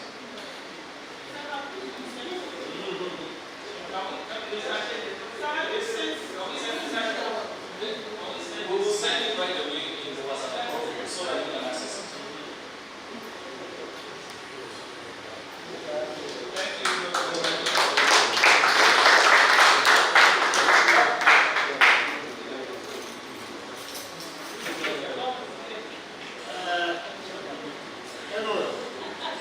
I'd like to ask you a question. Yes, bro.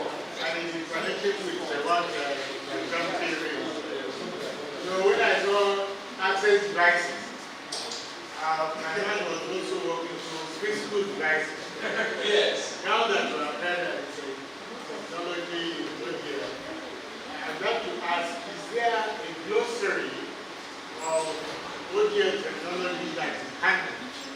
That you have developed, so that something like that, so that you can have people have knowledge of technology that are used in audio. If there's one existent, maybe you can work on that. Yes, Prof. I think, Felix, we will share one in the platform. Thank you. Yes, sir. So that at least there are some technologies that are actually for the audio space. That's fine. That I know a lot of participants in. Sorry to interject. Talking about that access devices, there is no way your course material that you write that is an access device. You are a professional. Like the ones that don't have access device. So students will not see it. Students will not see the word or the term access device. It's just like when we talk of the term flexibility. It's a practice. There is no way where we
So please work on it and then send it. We will review. We don't have the time to review now. We'll pick 1, 2, or 3 to review. Probably today or tomorrow. So, but please just do it and send it there. At your own time, do the conclusion and the summary as well. The governor, over to you.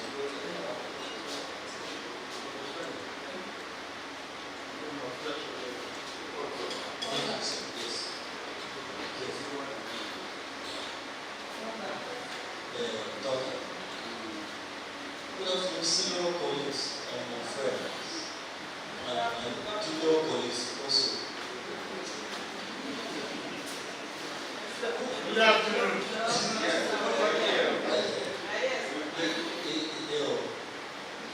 It has been a wonderful engagement. I really like us to stand up and sense our voice small. I don't know if you don't mind, if you don't mind, because standing like this, you know. Adults are not expected to sit for more than 1 hour without standing up. That would be good. Dangerous to get, especially people like Dr. Tarka and the rest. Yes. Yes. Shall we start, please? Can we start? Please, can we start? We're going to first of all give a locomotive clap to our facilitators. Locomotive clap. Locomotive clap before we just start. You know locomotive eating. Some of us are in the generation of a lister machine. You know how it starts. Right? So, if you remember, we're going to give that locomotive clap down.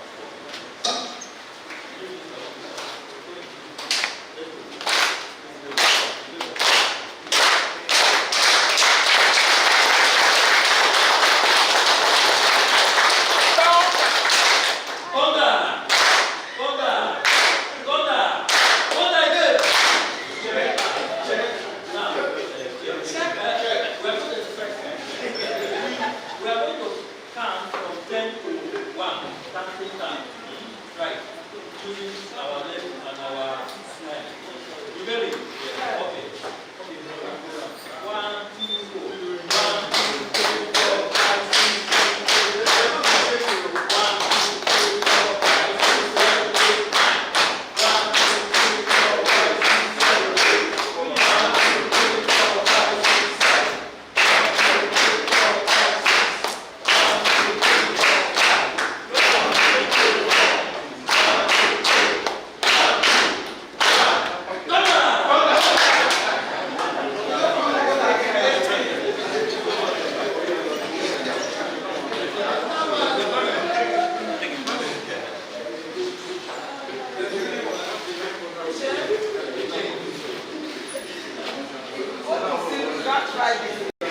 Then there are some, they're like, okay, you can use my work, but I want to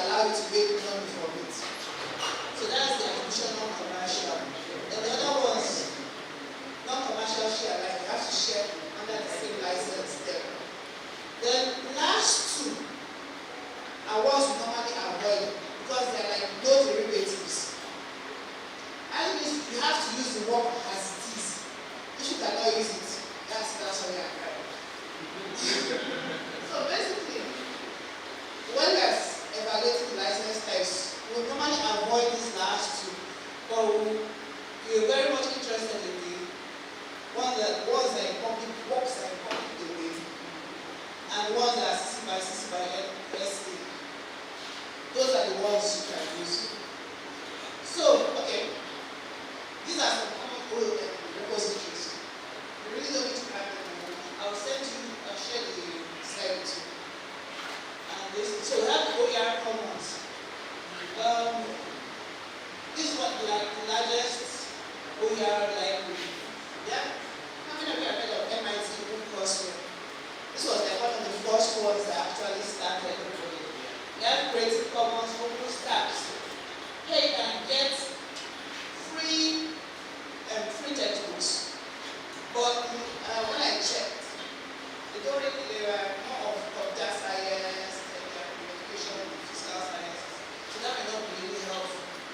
And how OER Africa, they try to curate resources that are African-centric, as in not by Africa, but their database is not very large. And you have this fellow, they have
94 results.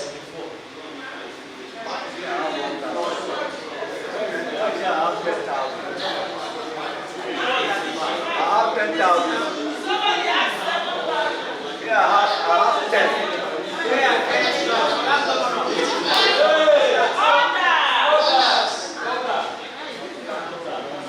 So it depends on if you click any other account.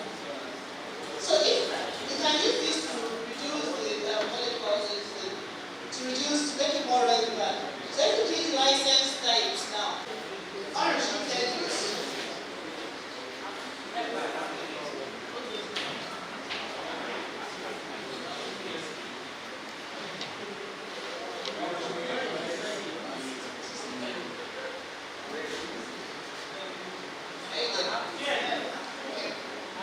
So, before you use any of this, there are some things you Hello?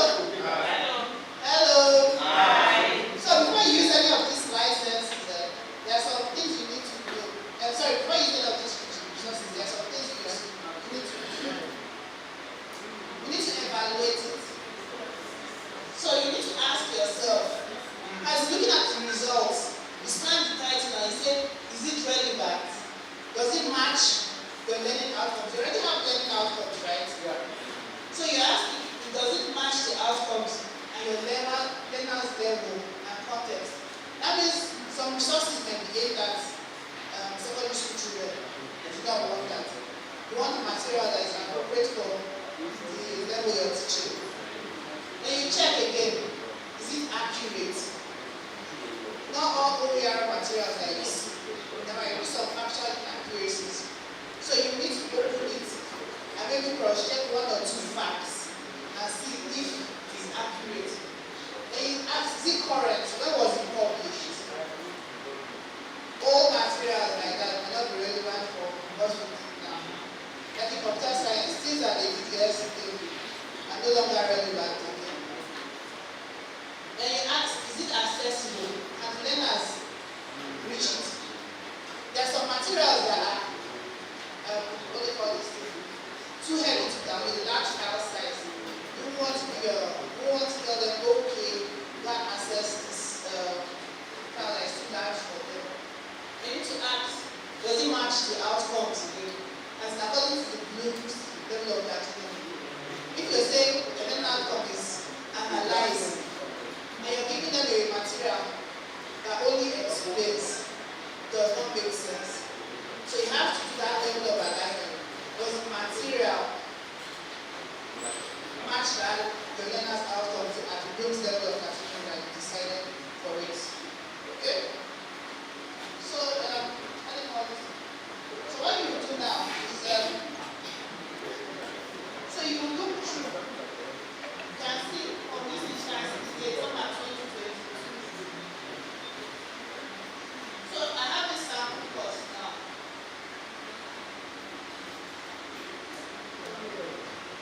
Now I'll say, okay, let me use what they call this introduction to procurement.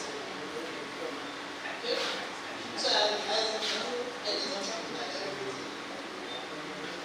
So I'm now looking for materials and definitions of procurement, or procurement versus what they call it, purchasing.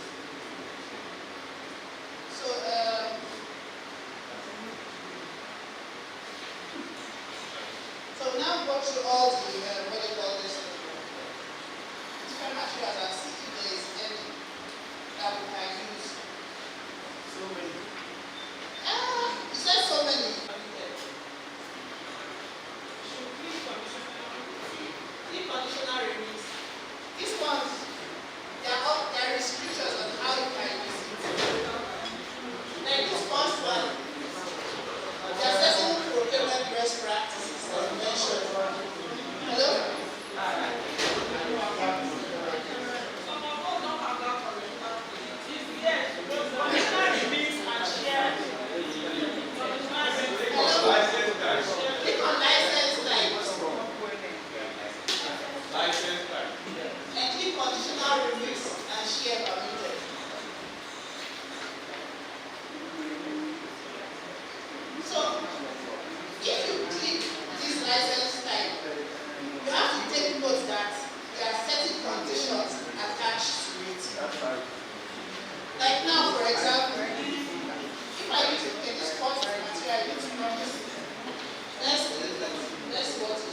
it has.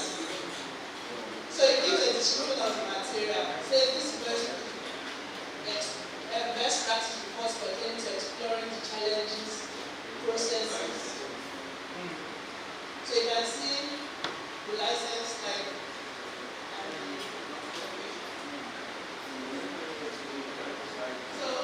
So it looks promising. So now click view resource.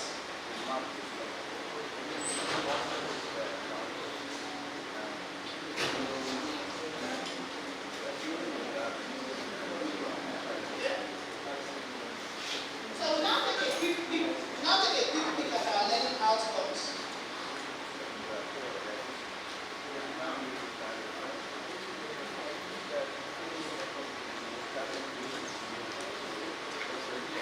So this is what we hope to achieve. This course: define procurement, differentiate procurement from purchasing, describe the basic procurement processes, explain the importance.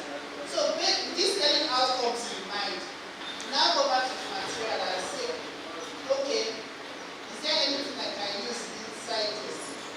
So just a quick scan of the material.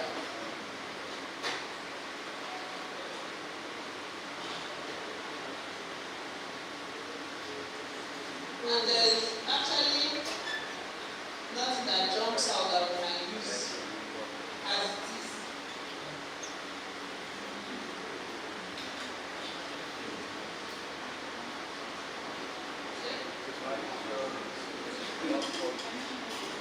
So if it doesn't match, now have to read the step all over again. Go back and start searching. Open it, look at the learning outcomes, look at the content, and what's it? There's another site I want us to look at. Is this site all about? Please, how do you cite license? I'm coming to that. We'll do that later. Then first now we're focusing on finding something and forward. Sir, I have a question. Yes,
Such a procurement.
Okay, go to main body.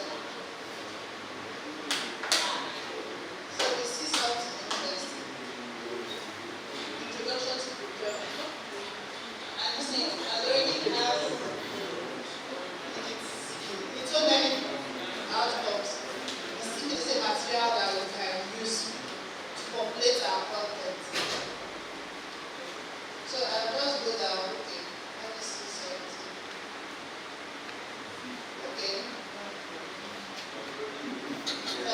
Yes, so I can copy this section and use it for my content under this.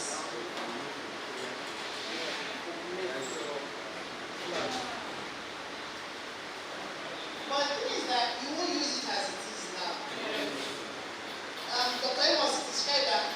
What did he say when he was saying how? It's what? Like she used a conversational style.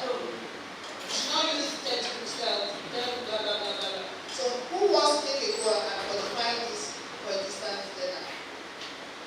Sure, but somebody just. Someone should come and explain how you modify this for a distance learner. What you change? Someone come and do it. Not stop. No. Who wants to do it? Please come.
Yes,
You have to follow these 4 key steps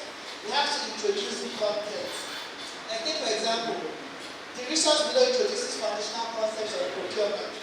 You state something like that before the link you actually use it.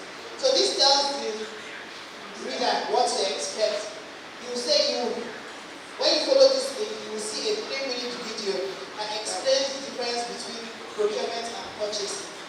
So the learner knows what to expect before you actually see the video. And you need to tell them what exactly to do.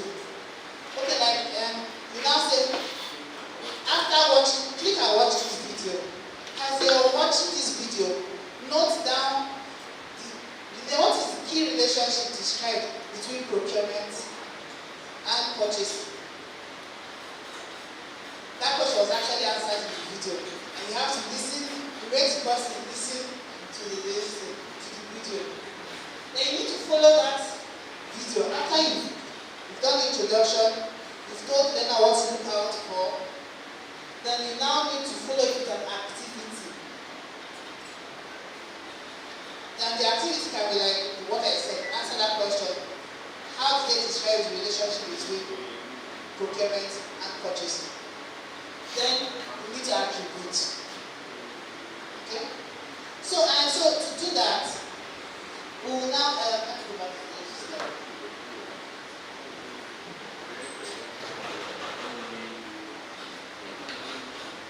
So after doing this, we now probably say you put a heading that is maybe say video explanation.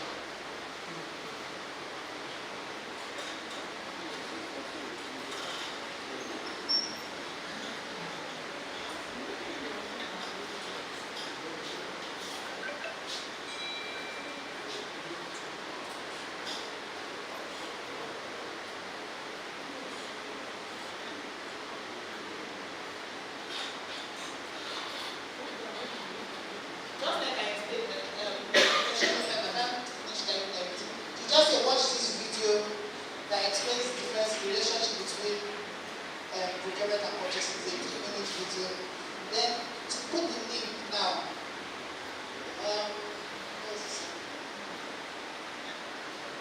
come here.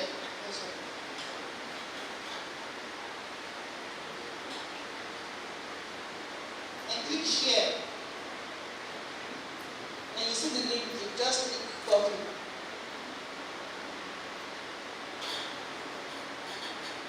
And you paste.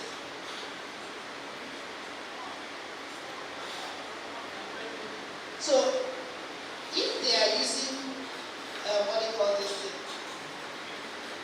if this material is a PDF, they can actually just click the link and take them to the video.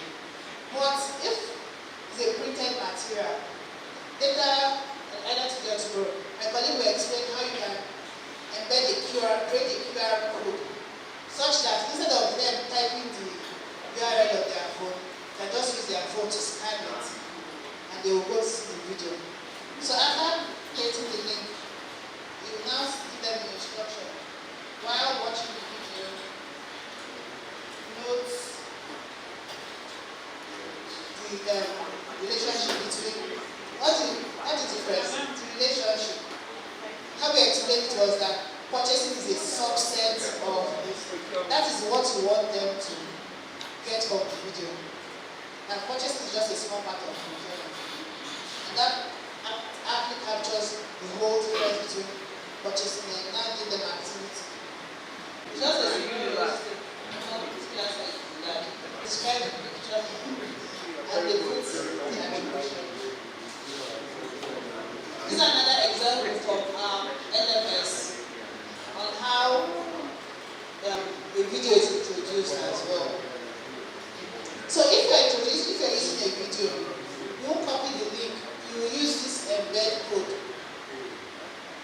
You will click this embed and copy this code if you are doing it on your LMS. And you will embed this on the. Okay. If you want to embed it on your LMS, no, if you're, there are two scenarios now. If you're doing it for print, you copy the link and put it in. But if you want to put it on your website or your LMS, your course page, in Moodle, where all the other learning resources are, don't just copy the link, you copy embed. As you click here, and click share, and click embed, and now copy this code on the side. Now those are uploaded to your LMS.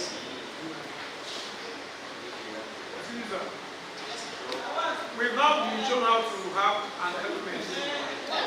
We've not been told on how to have an LMS. Private one. You have an LMS, I don't think.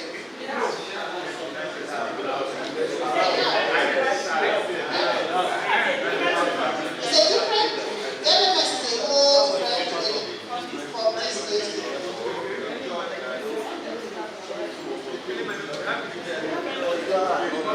Okay, I'm rounding up now.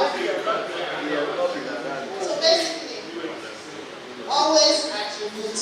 That's the final step. Many people stop after putting what they call this. After putting the link or putting the image or putting the, they just stop and stop there, but no. You have to attribute. These are examples of this thing. There is no specific way. There's no one way of attributing OERs. But Creative Commons recommends that these four elements are present. You have the title, author, the source URL, and the license. And if you modify it, you now put it by institution and year. So these are all the examples. You have the material, so you can put them on your own time. So this is just the hands-on demo. You don't have time to go through, but I trust that you'll be able to read this slide as you read it. It's just exactly what I said. Title, author, source, and license. Who anticipates any trouble with this? If it is, there are always examples on the previous slides that I can go back to. Title, author, source.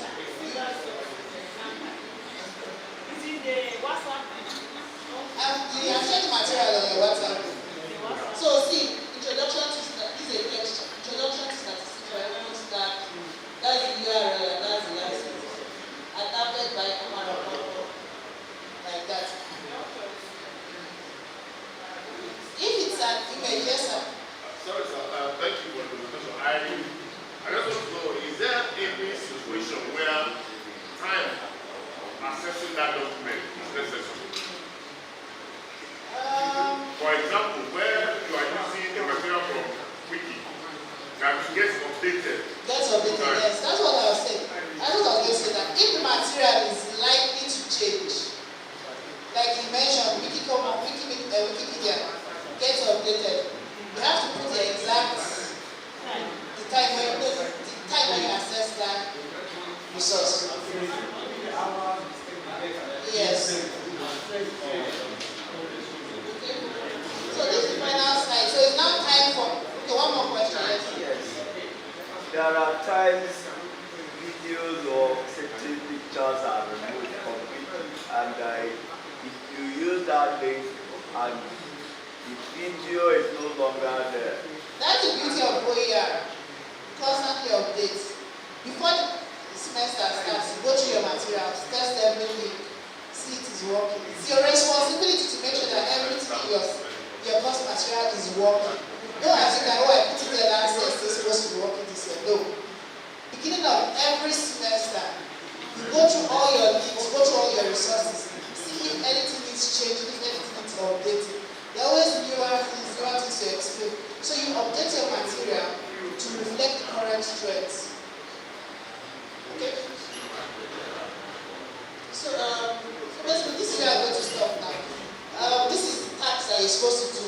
So based on the outline you've been working on, you're supposed to search for an OER, check the license, evaluate if it's appropriate, then integrate it into the material. then attribute it. Thank you very much.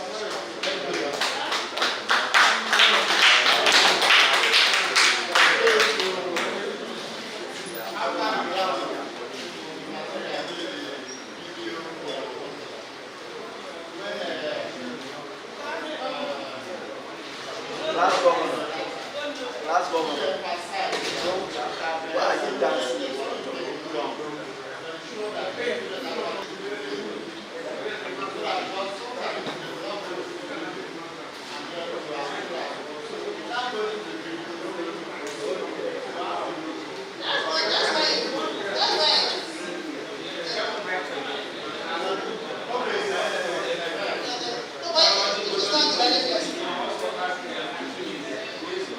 Based on what you watch, and even if you print, you can ask them based on this, like not everybody contributes to your continuous assessment.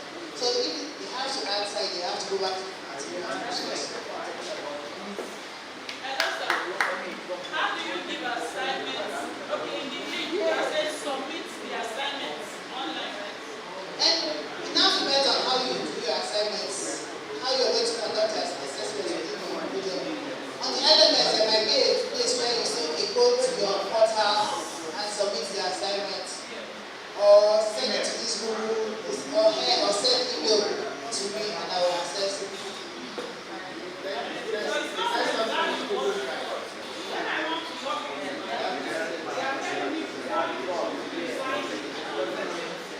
And just send it to a Gmail address.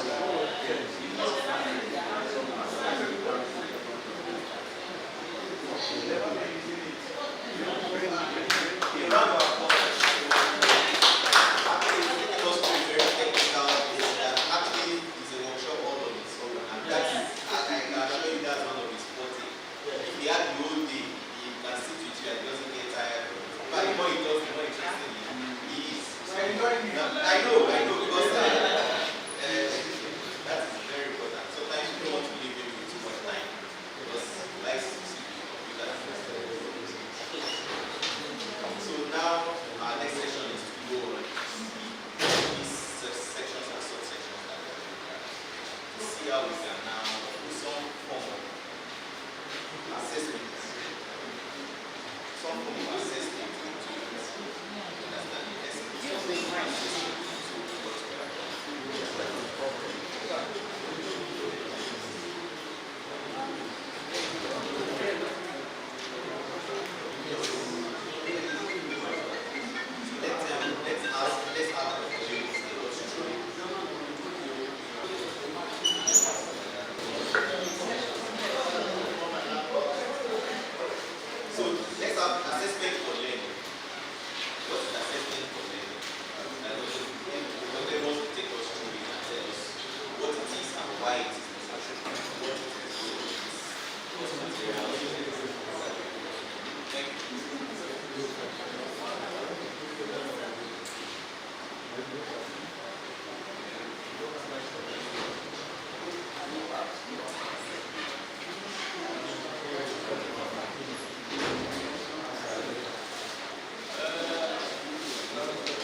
Let everybody just stretch a bit. Just one.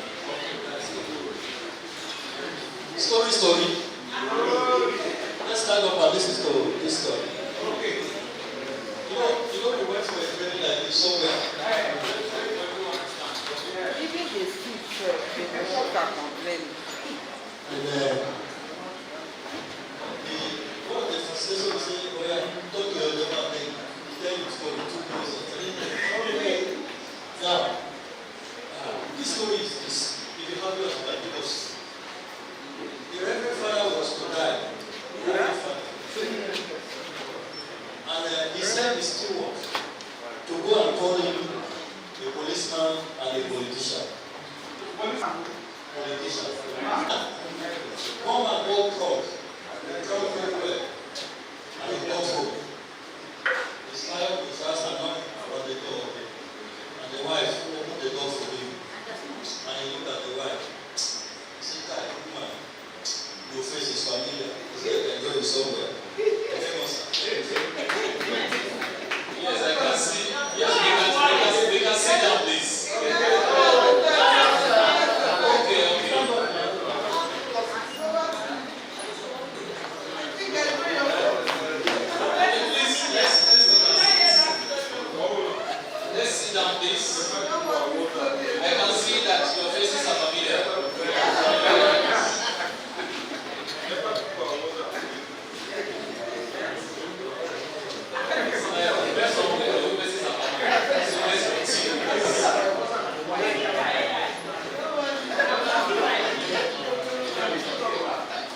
Time is against us.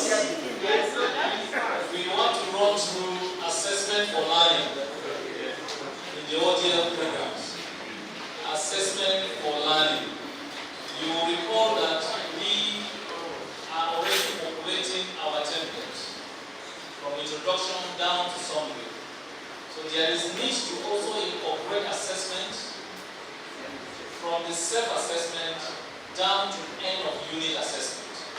So we need to raise questions and then include these questions in the content we are populating. In the main text, we will need to put some questions at the end of every section. Then put some questions at the end of the unit. So that as the learner is reading through, you'll be able to answer at least before the end of that unit, at least put together. All of end of section questions will be like 10 to 15 questions put together. We will look at that briefly and then see how we can go about that. So at the end of this presentation, you should be able to integrate in-text questions into sections and subsections. And then also be able to design self-assessment exercises. And also prepare end of unit activities. So there are 3 things we need to do here. In every unit, these 3 forms of assessment must be there. The first one is the in-text questions. You need to put these questions as you populate that content, that 3.0. As we are working with that 3.0, you need to be adding in-text questions. We'll discuss about that. Then you also need to add self-assessment exercises at the end of each section and or subsection. And then you need to also prepare end of unit activity. The in-text questions would be in form of just raising some questions when you're generating the text, and then you move on. Just reflective questions for them. While they are self-assessment, you will need to probably use some multiple choice items, 2, 3, then you leave it at the end of every subsection or at the end of the section. But at the end of the unit, you will need to raise some essay, questions, scenario, portfolios, or case studies for them to work with. So we will see this briefly. So you will recall, because of our time, we will not take time to define assessment. But I just want to say this, that the teacher is saddled with the responsibility of bringing about change in the learner's behavior. And that is what we call learning. Learning is relatively permanent change in human behavior. And that is the task the teacher is facing, to bring about change in learner's behavior. And this change in learner's behavior is called learning. And this learning is not static, it's not the same in all individuals. It differs from one learner to the other. And it is the task of a teacher to find out how much a learner, each learner is able to get at the end of the interaction or at the end of instruction. So the task of a teacher is to assess, to find out how much each learner, since the performance is not going to be the same. The change in behavior is not the same in all learners. It varies.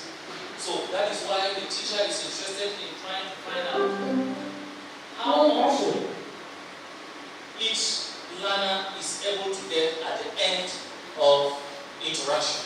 So there are 2 forms of assessment. There is what we call assessment for learning. What's happening? But not in the laptop. Is it here? Okay, well that's probably sorry to No, I was wondering if you were the one talking inside the Okay, we said there are 2 forms of assessment. We have the assessment for learning and then assessment of learning. Assessment for learning, which we are discussing, and then assessment of learning. So the assessment for learning is assessment that will be able to help to to improve learning. Well, assessment of learning is assessment of what has been learned already. It won't inform further learning. This assessment for learning is formative in nature. It provides feedback to the learner so that they can be able to process this feedback and learn better. That is why we call it assessment for learning. You are assessing the students, providing feedback to them so that it will help them to learn better. But assessment of learning is what is mostly done at the end of the term. That is summative in nature. It is summative because it does not provide immediate feedback that will help the learners to learn better. So, what the teacher should be focusing on is assessment for learning. That assessment that will provide feedback to the learner, feedback to the teacher, so that the learner will adjust and the teacher will also adjust. So, that is the assessment we are supposed to be talking about. And every teacher is supposed to be talking about assessment for learning. Assessment that will improve learning. So, it is continuous in nature. That is what we call continuous assessment. Continuous assessment is formative.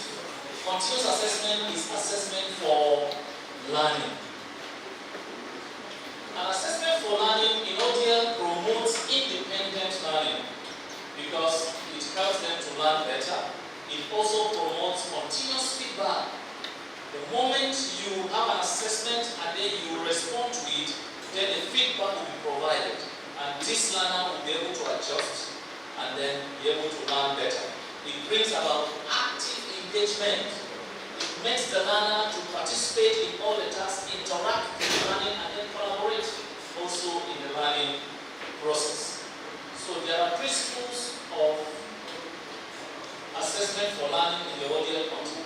We don't need this. You read this properly and just appreciate it. There are greater areas, there are things I want to talk about. Integrating assessment for learning tools in the ODL material. Incorporating learning activities, in-text questions, self-assessment questions, and then end-of-unit activities. These are critical in every unit that you develop. The first one is the learning activities. The learning activities are structured tasks embedded within content that require learners to engage actively. Now, there are types. It could be reflective activity, it could be practice-based activities, it could be problem-solving, it could be collaborative activities, depending on the kind of activity you want to incorporate, and also the nature of your course. Because there are courses that are good when you are bringing in problem-solving. There are some that are suitable when you're bringing in reflective activities. So depending on the course you're developing the material on, and also depending on the level of the learners, then you will now select a part. Depending on the course you're developing the material on, and also activity to include it in the material. Now, the in-text questions, which is very critical and very important.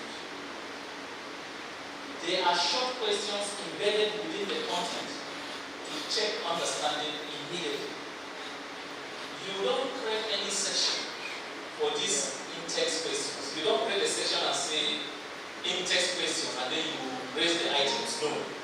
As you are generating, populating the sections and the subsections, in the process of that, you raise the question. I'll give you an example. So that the reader will be reading and then a question will be there and then you now continue with the content. You don't have any special heading that you create and then you now call it in-text questions. No.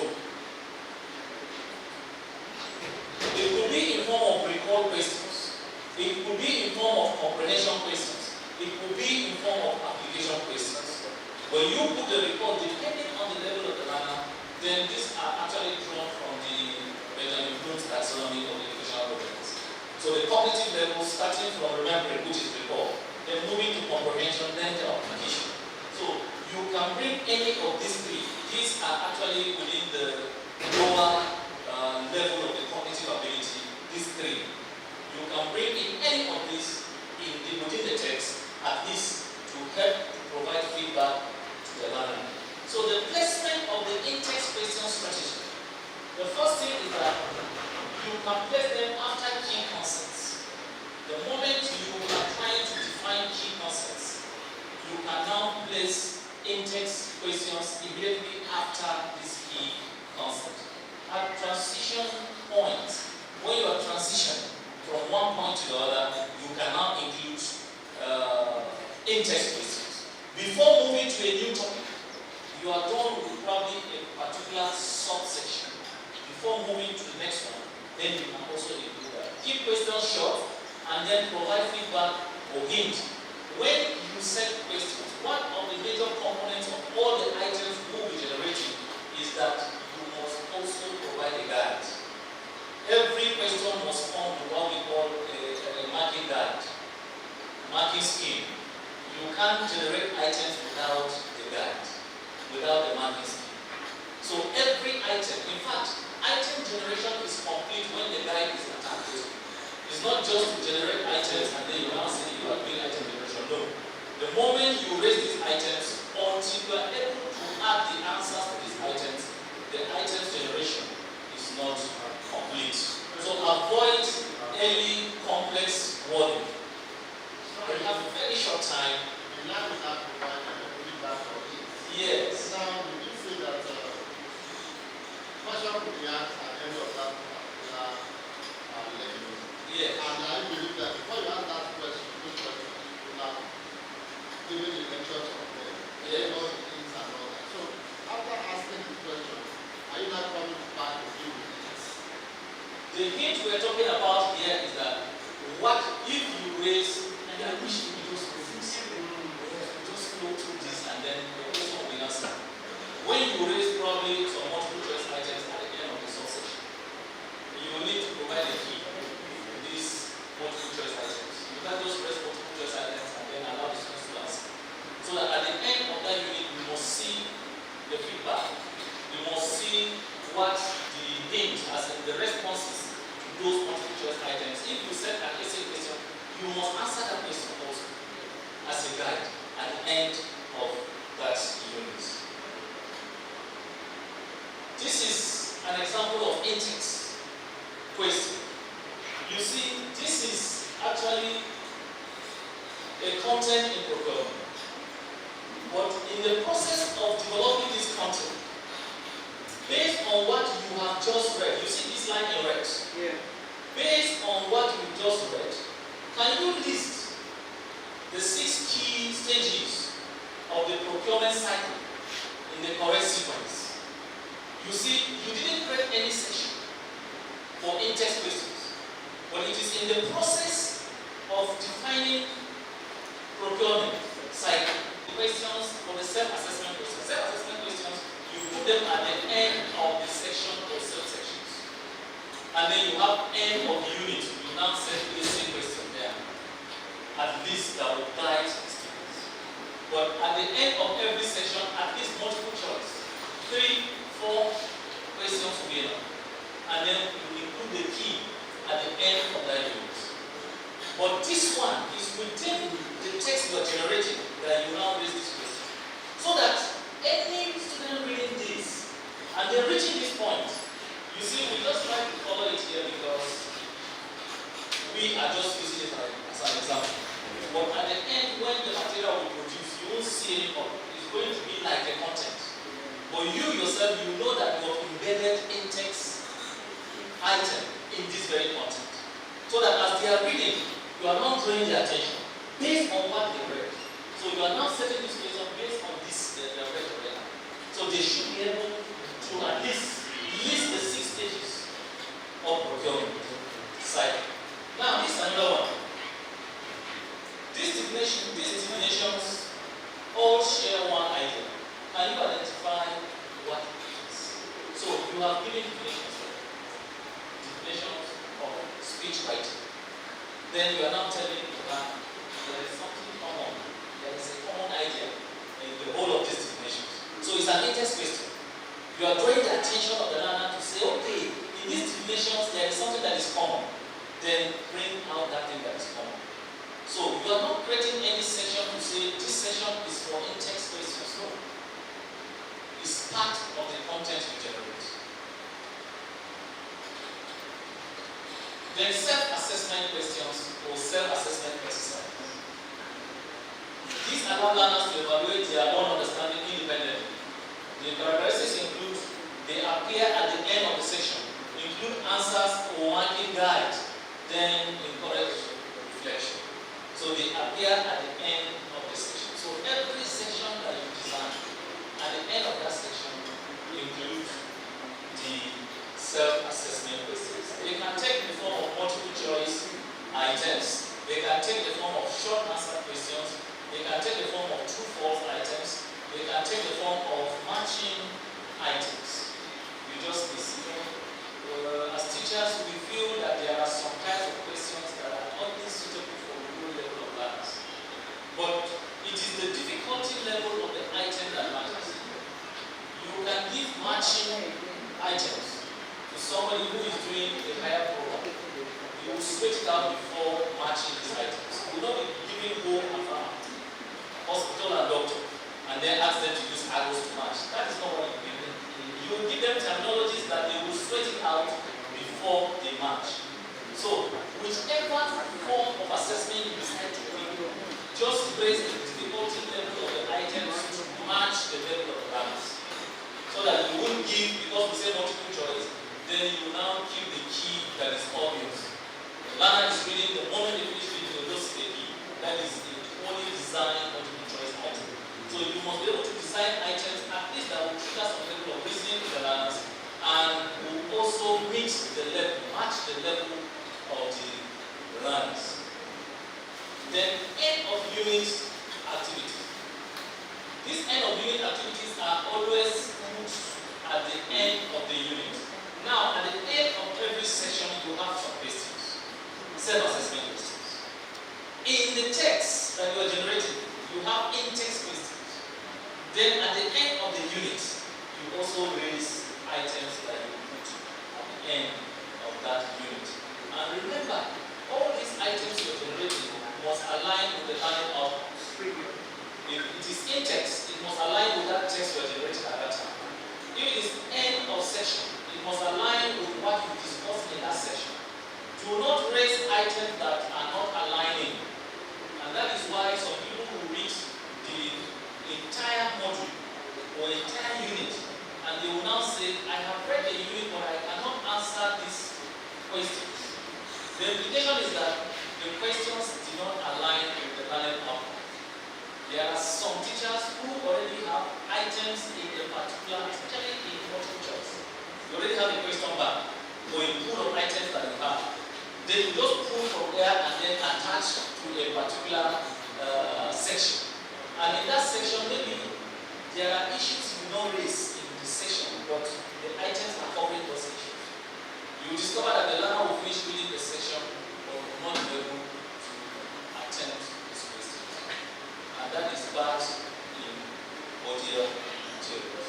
So the kind of questions we use at the end of the unit will include essay questions. We include case-based tasks. We include project-based. We include portfolios. We include scenarios. We can bring a scenario and then ask them to analyze, depending also on the level of the learners, depending also on the nature of the course that you are designing this content on, or these items. So there are common mistakes to avoid. Overloading learners with too many questions. There are instances where at the end of the session you will see too many questions. There are also instances where within the text, the learner will not read few sentences, will see a question. That is overloading the learner. Allows the learner to breathe. They also want to breathe. Let the learner read a bit, read, and then before seeing a question. Don't overload them with questions. Asking questions without feedback, because raise questions without feedback for those questions. They want to see the question and the feedback will appear at the end. So that anybody reading, the moment they read the question, they will now go back to the end of the unit and they will see the feedback there. Okay, yes, I hit A. Yes, it's actually showing that it is A. Yes, Prof? Okay, the feedback and the answers. Sorry? Feedback and the answers. Yes. Responses. Ask the answers at the end. Because when you generate these items, you don't just leave them. If you generate multiple choice at the end of section A, and the first answer there, the key is A, and for number 2 is C,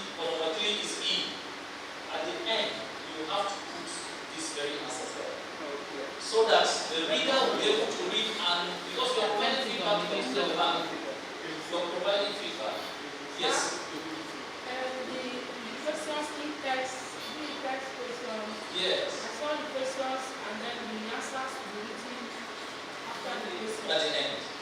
No. The one you showed us. Yes. The answers is there in the text. And immediately after the question.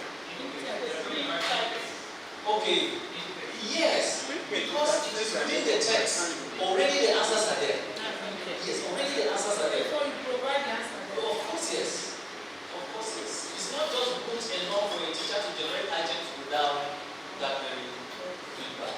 Let me rush through these slides. Then probably we can talk more. Poor alignment with learning outcomes with the objective. Using unrealistic or abstract activities. There are some of the scenarios we provide when we are generating questions that are unrealistic. Let's try as much as possible to provide these learners with realistic, authentic scenarios that will be able to show what is really happening in real life, ignoring the learner's context. Maybe because of this, integrate assessment through all the content, yes, of course. Use varied question type.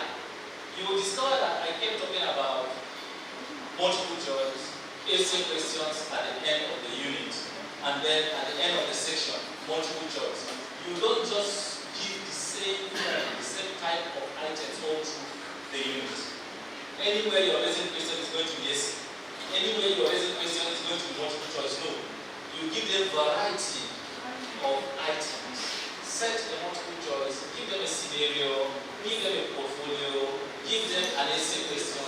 It's going to be engaging for them. Then, we can also explore the Bloom's taxonomy in generating our items. We can, Dr. Bello talked about the Bloom's taxonomy yesterday. I don't want to take much time to talk about that. The report, the action verbs are there, define list, identify, report, and so on. Then for understand, which is comprehension, we have describe, explain, and so on. We have all some of the action verbs here. Maybe when we share the slides, you'll be able to go through them. They will help you in generating the items so that you now know what level of cognitive ability am I raising these items so that you can raise some items that will generate some level of thinking in the learners, depending also on the level of the learners. Now, designing assessment in ODL, you need to plan. The first thing is to plan. We don't have the time to talk about the planning in generating these items. The planning also has 3 stages. The planning on its own is a stage. Then you will now reach the point where you now do the construction. After the construction, then you will now validate to find out whether or not the items are good enough to be administered. So, but the important thing is that align all your items with the learning output.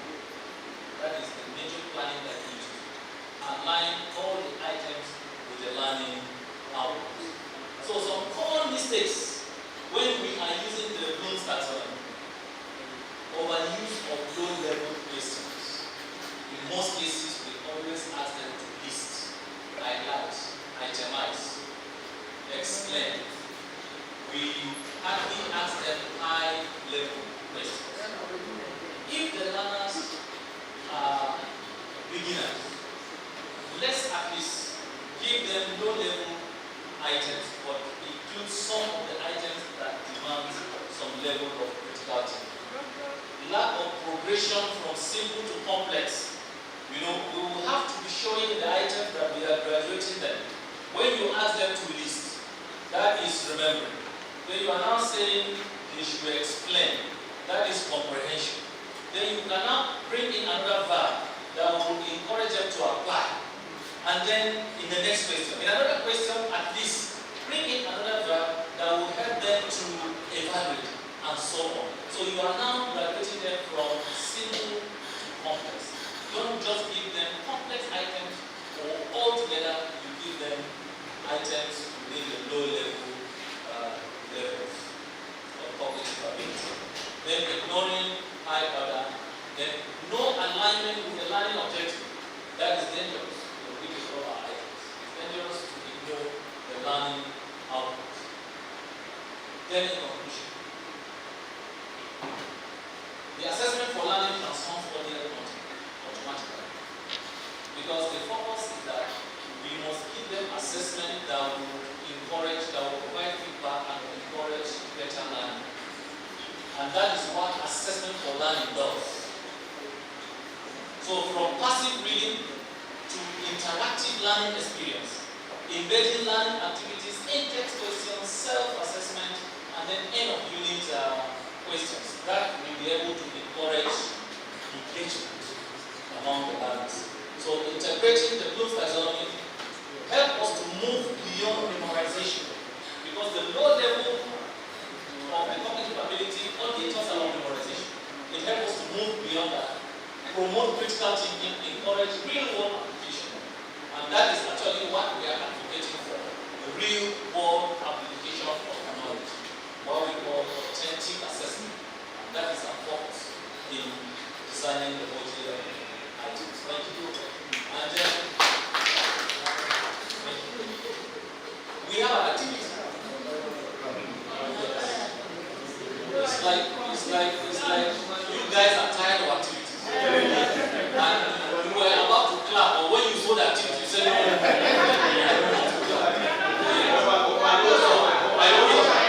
I wish I stopped at thank you.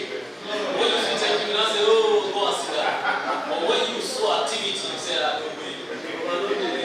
So, yes, we know that you are being biased. Yes, but we have to do it like that so that we can achieve the objective of this work. Yes.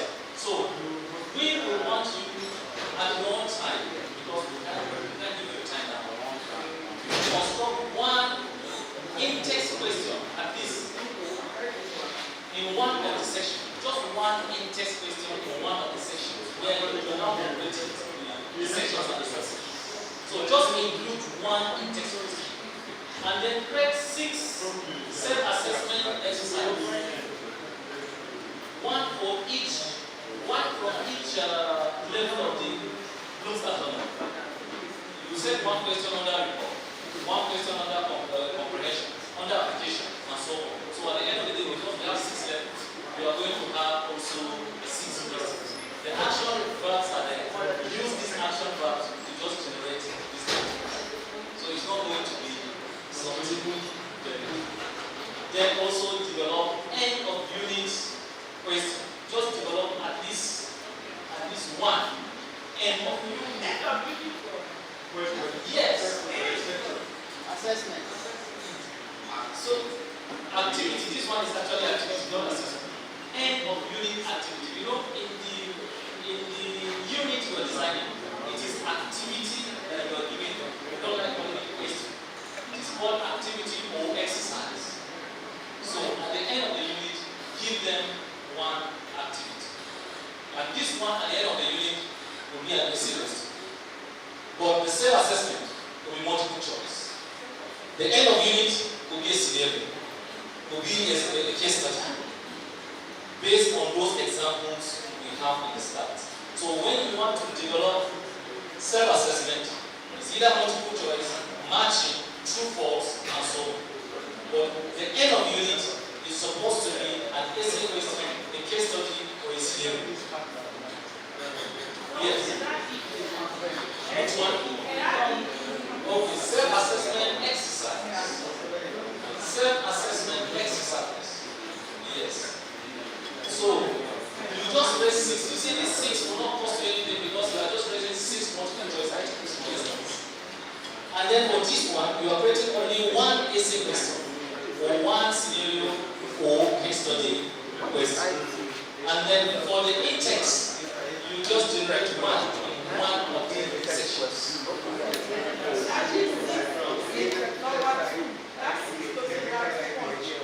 No, it's from each of these cognitive levels. It's not too much. It's not too much. It's not too much at all. Under report, stage 1. Under comprehension, 1. Application, 1. Evaluation, 1. Correction, 1. That is just how to set it. Yes. Yes, bro. Thank you so much for the presentation. Just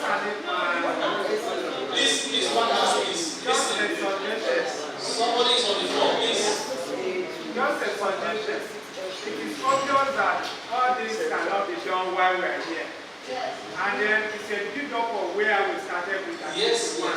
Yes. So, as a flow, if these activities are numbered sequential, even after here we know which one follows because we are continuing from the foundation. But along the line.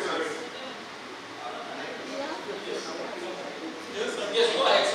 Go ahead. Okay. Yeah. Just like this one, standing independent, if it's not because of your verbal interaction with us.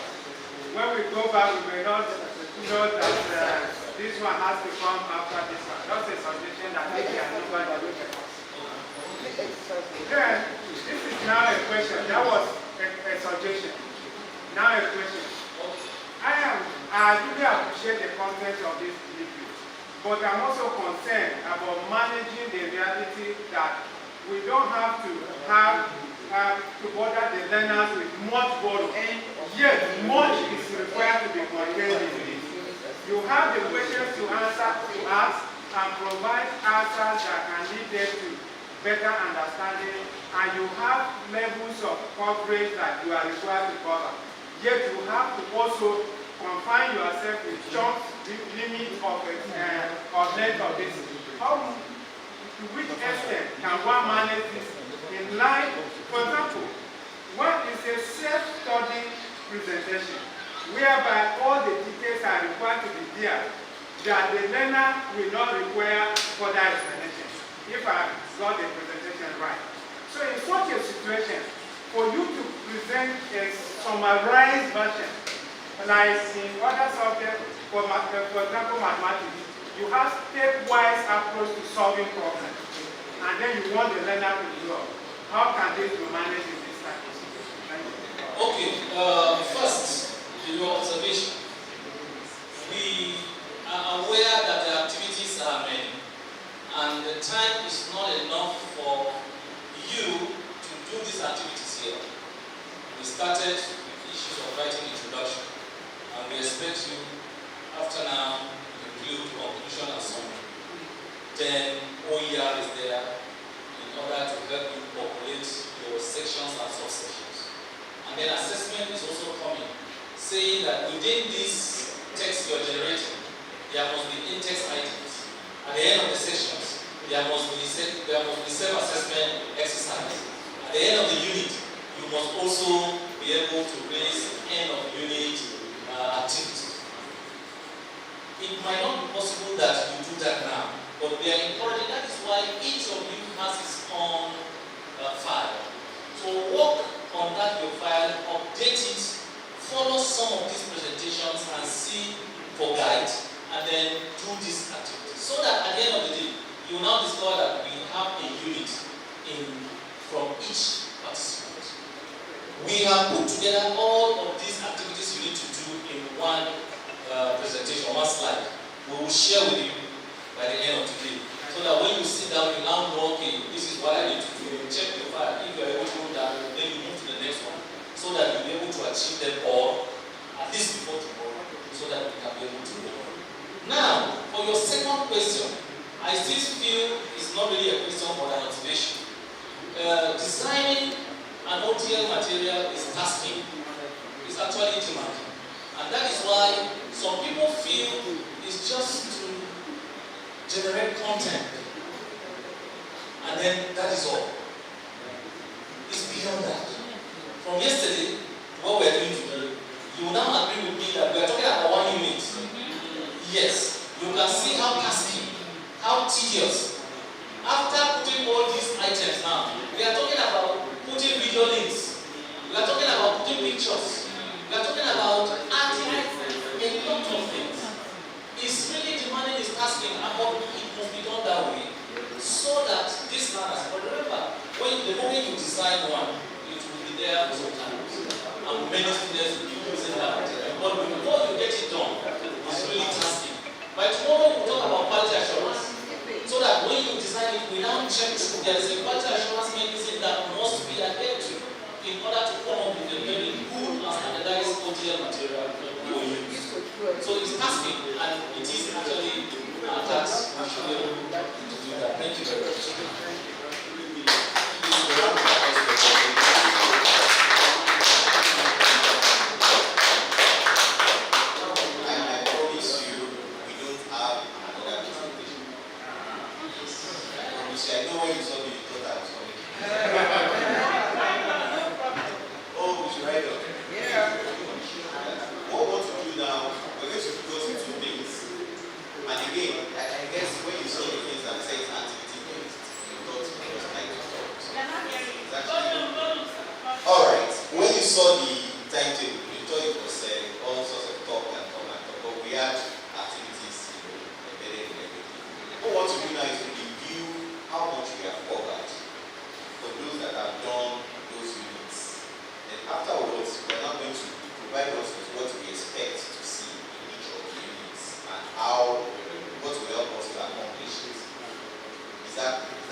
Thank you, sir. Thank you, Robin. Yes, I think we are wrapping up.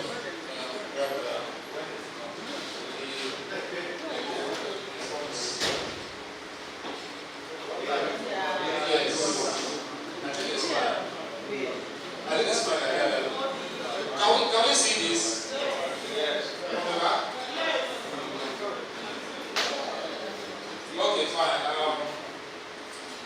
I think what we do now, at the moment, we are expected to have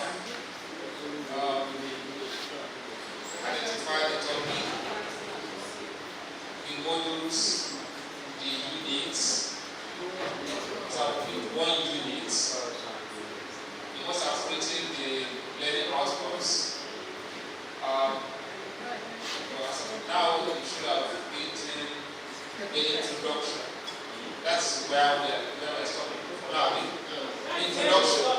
Introduction now. Okay, so that's what we're going to do. And I will just give you read if you want to do this. So let's see. This is from one of us here. We can see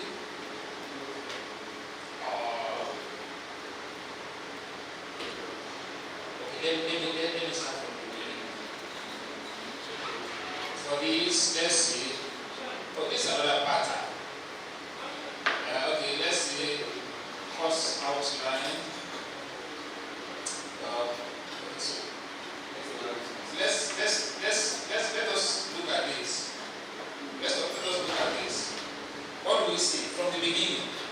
What do we see? Do we have any comments? Is this fine with all of us? No, it didn't meet the requirement of the case. That's what you are going to tell us. Tell us. Is it fine?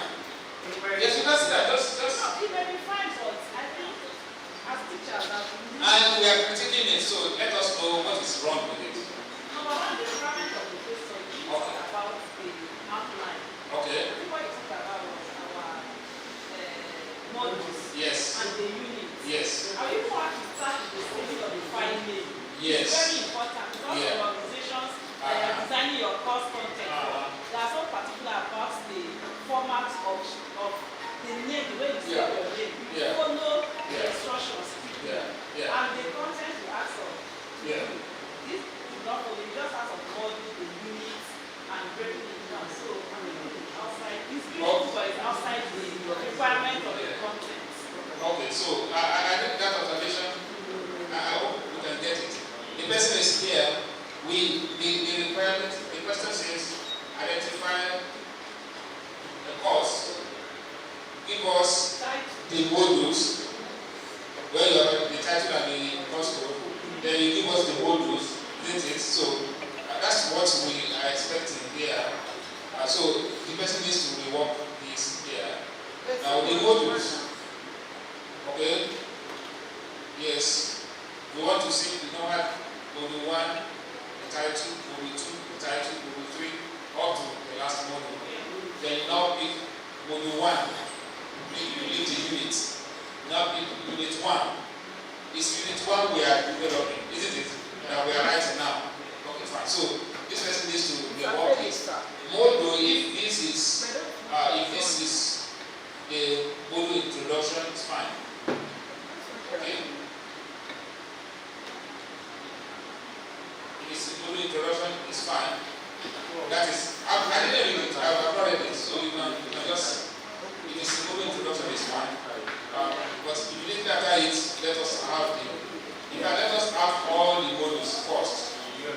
And pick one module, module 1, have all the units. That's what we are doing. Now let's now see the units. I think this person needs to rework this. Yeah, this person needs to rework this. Now, I think what the person has done is to identify a unit and begin to develop it here. That's what I'm thinking.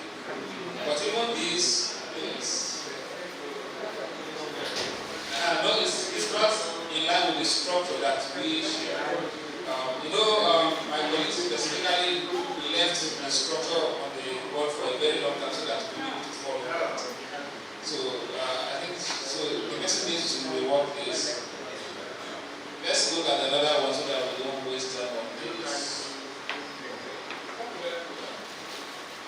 Yes. This one is, let me increase the font size as well.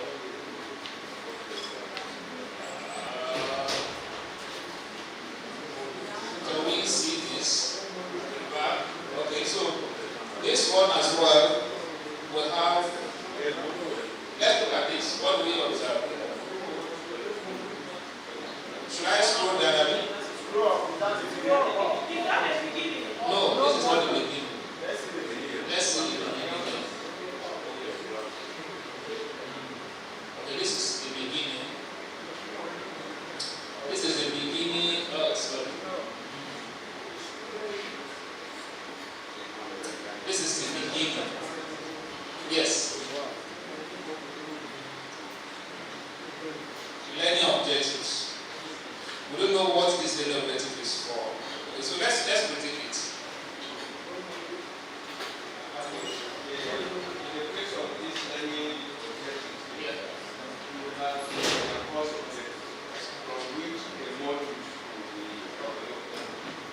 Do you understand that? Yeah. Instead of this, it should be course objectives from where you must have derived the modules. Let's see. Yes.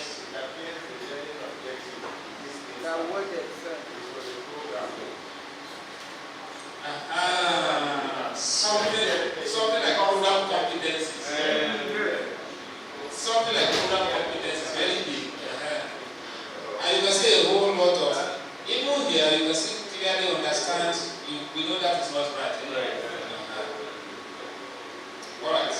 So the course modules, let's look at the course modules. He has module 1, he listed all the units. Module 2, all the units. Module 3, all the units. What do we observe?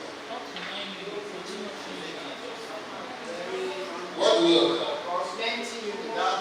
The units are so much what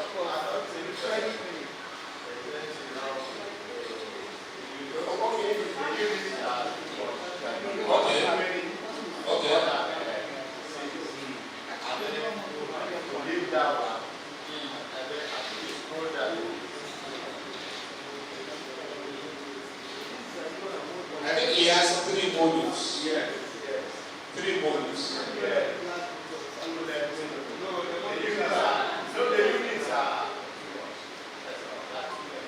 Okay.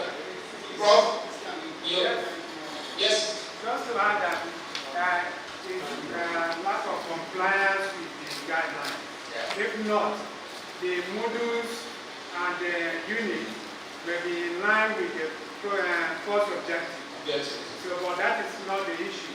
The issue is that we have been guided on what to do. So because the modules, yeah, and if unit module 1, yeah, topic, module 2, topic.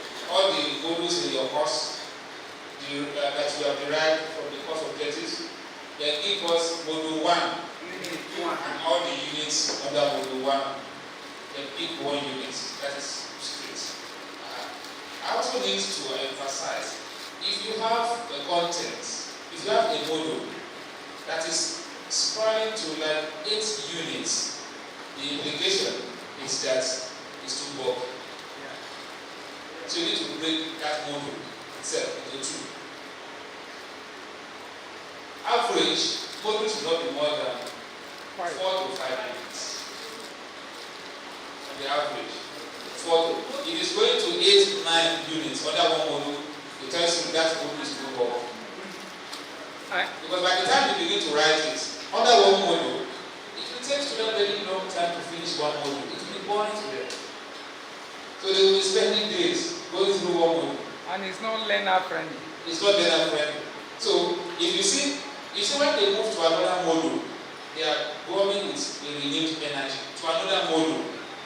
Even if it's 1 module that is supposed to go on 1 module, but you see it's working, you have broken it into 2.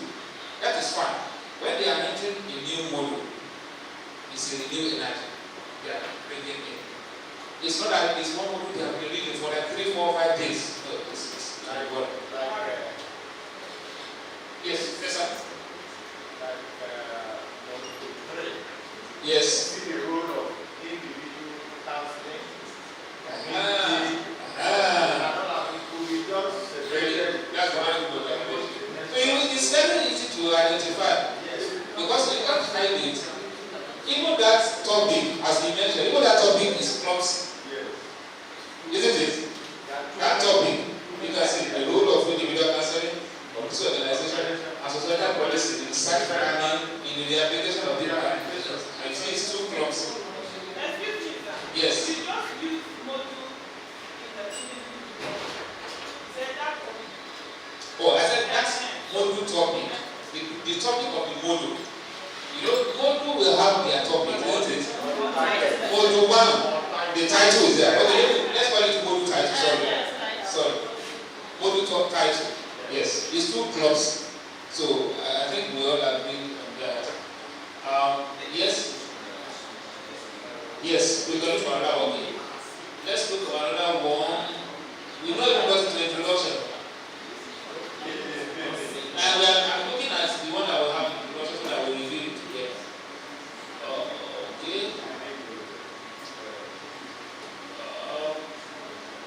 Let's look at this. For instance, I think we reviewed some together that has introduction. Okay.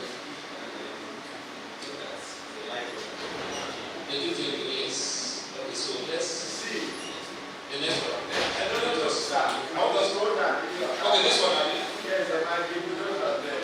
Oh, I like this one has the assignment, yes. Yes, this one has The assignment in this year we should start with. Yes. Yes. Yes. It's a developmental process. Yes. So let's look at this from the beginning. Yes. Yes, is this fine with us? Yes. In line with the Yes. Okay. You can see the course, the title, the modules are there with their titles.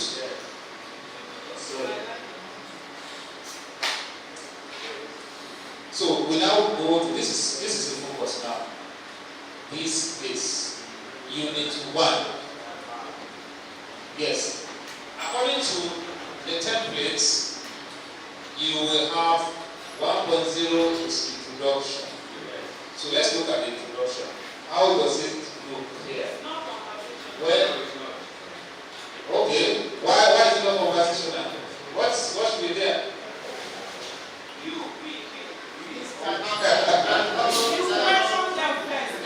Let's just simplify. Yes.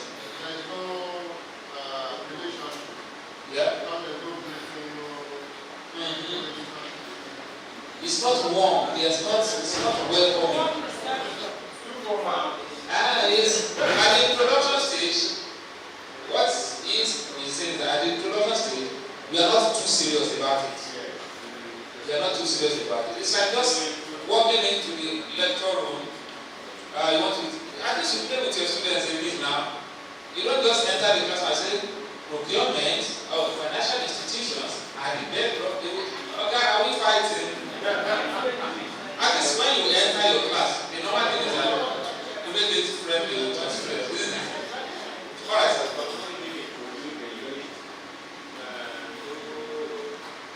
I think Dr. Amos will do well with beginning this introduction because he showed us some basic things that were there. The linkage, that's the relevance. Okay, what you want to do and what they will gain or how they will, just the importance and everything should be there. So this needs to be. There are some elements there. It's not something that is completely wrong. You will see by the end of this unit, you will have a solid foundation to understand. Even that understanding is not just what financial institutions, but why they matter. That is fine, isn't it? So it's not there are 4 components according to Dr. Amos. Not everything is lacking here. There are some things that because it just has to be reworked to make it more conversational and don't get too serious right from the beginning. Let's look at the learning outcomes. Yes. Is this fine? You need to. Oh yeah, let's go. This one is it okay?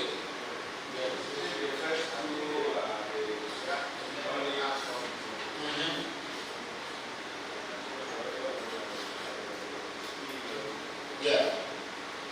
And that's according to the template 2.0 is learning outcomes.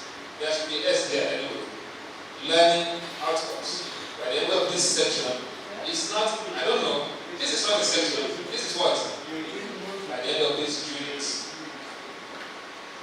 By the end of this unit, you will be able to define financial institution and distinguish, and you can see now. I will read through the learning outcomes. When you say define financial institutions and distinguish them from other economic activities, it should be to you define it and let them distinguish the other learning outcome. Explain the relevance of financial institutions to facilities. This one, analyze the role of financial institutions in promoting economic growth. Yes, it's fine. It's cool. Yeah. It's fine. What we are guiding against is having two action verbs together. This is detailed enough because it's the role of financial institutions in promoting economic growth. This one, if you say analyze the role of financial institutions, it's not complete. So this is complete. Yeah, this is fine. My project is that 3.0, the main content. Okay, we are getting there now. We are evaluate the importance of financial intermediation and its impact on that. That's all. Main content, isn't it? Main content now. Okay, you have something to say?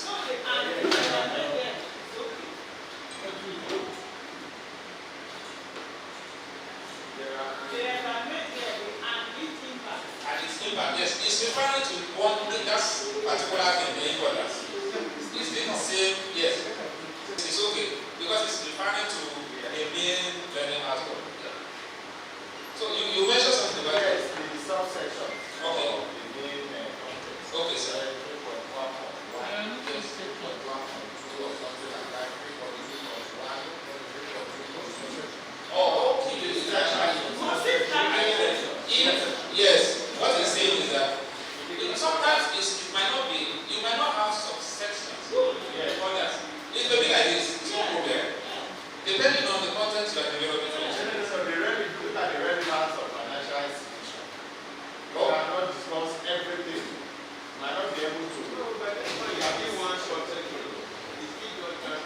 Oh, okay. I think what he's saying, yes. If you look at, then there's from two. Yeah. Which should be there.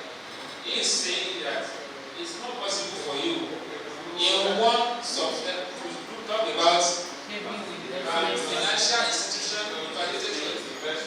investment. Yes, I agree with him. So all of them cannot be under one subject. Yes. You can't just say define financial institution. Yes. There is distinguish between yes. Yes. So that there will be subsection. Definitely. Yeah. But we should take note that there are some content that you just have one, depending on the content. But because we have seen the learning outcomes, we can say no, it cannot go. It needs to have subsection. Sorry, sir, I want to differ what you say. Not because I'm the author of this content. Oh, yeah. Okay. What I have in mind, it's just like that example they use in teaching of difference between purchasing and procurement. Okay.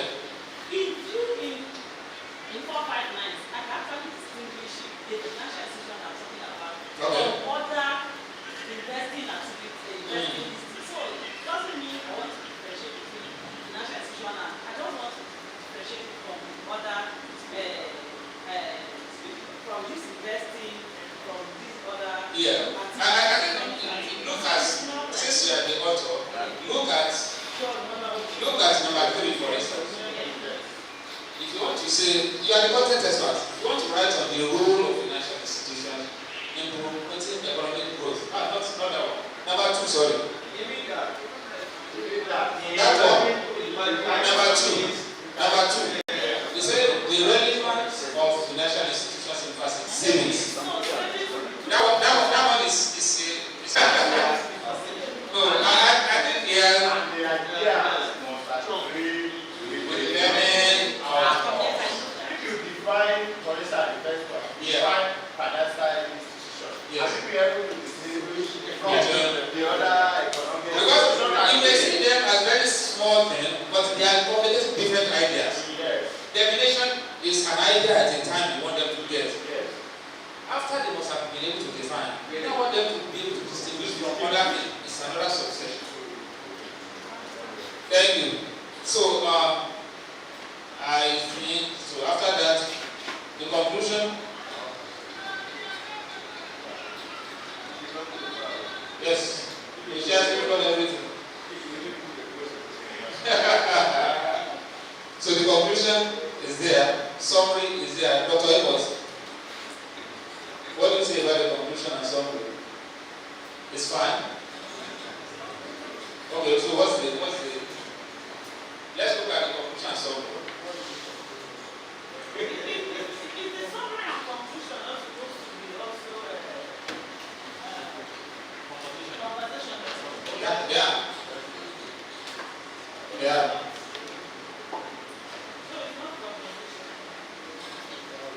Now that we have learned so, let us. Please, you can just refer to those examples. But I think we need to give her a round of applause. He has gone into the details of. Yes. Let's. One thing is that if you don't review your work, you benefit more because you will go back now and correct everything. It's only the person that is on the spotlight now. Okay, so let's. You want more, Abby? No. You want more? Okay. Then we can go for our lunch and discuss.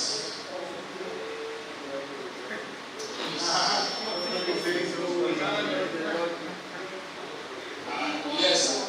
Let's see this. Okay, so what do you say about this? This one is fine. This one is nice.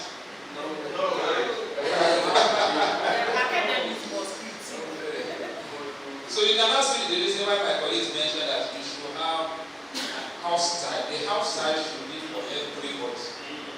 And you are doing the same thing all over with all your courses. Yeah. If you look at yes. This was at the beginning.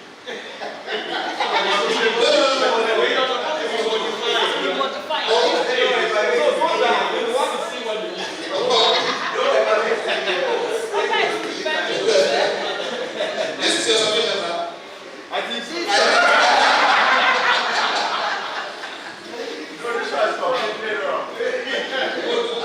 This one does not have positivity wrong. I think it's just a matter of going back. You will still go back. You will still go back. I just want us to know exactly when we review, when we critique, you will know exactly what to go back and review. That is just essence. It's not about emulating anybody. The essence is that you have. Let's have our comment, please. Go down. No way. Your program. Oh, okay. Good. You want us to look at the unit. Oh, program. We have not seen the program. No, what I'm saying is this. If you look at the unit, the unit is fine. If the unit is fine.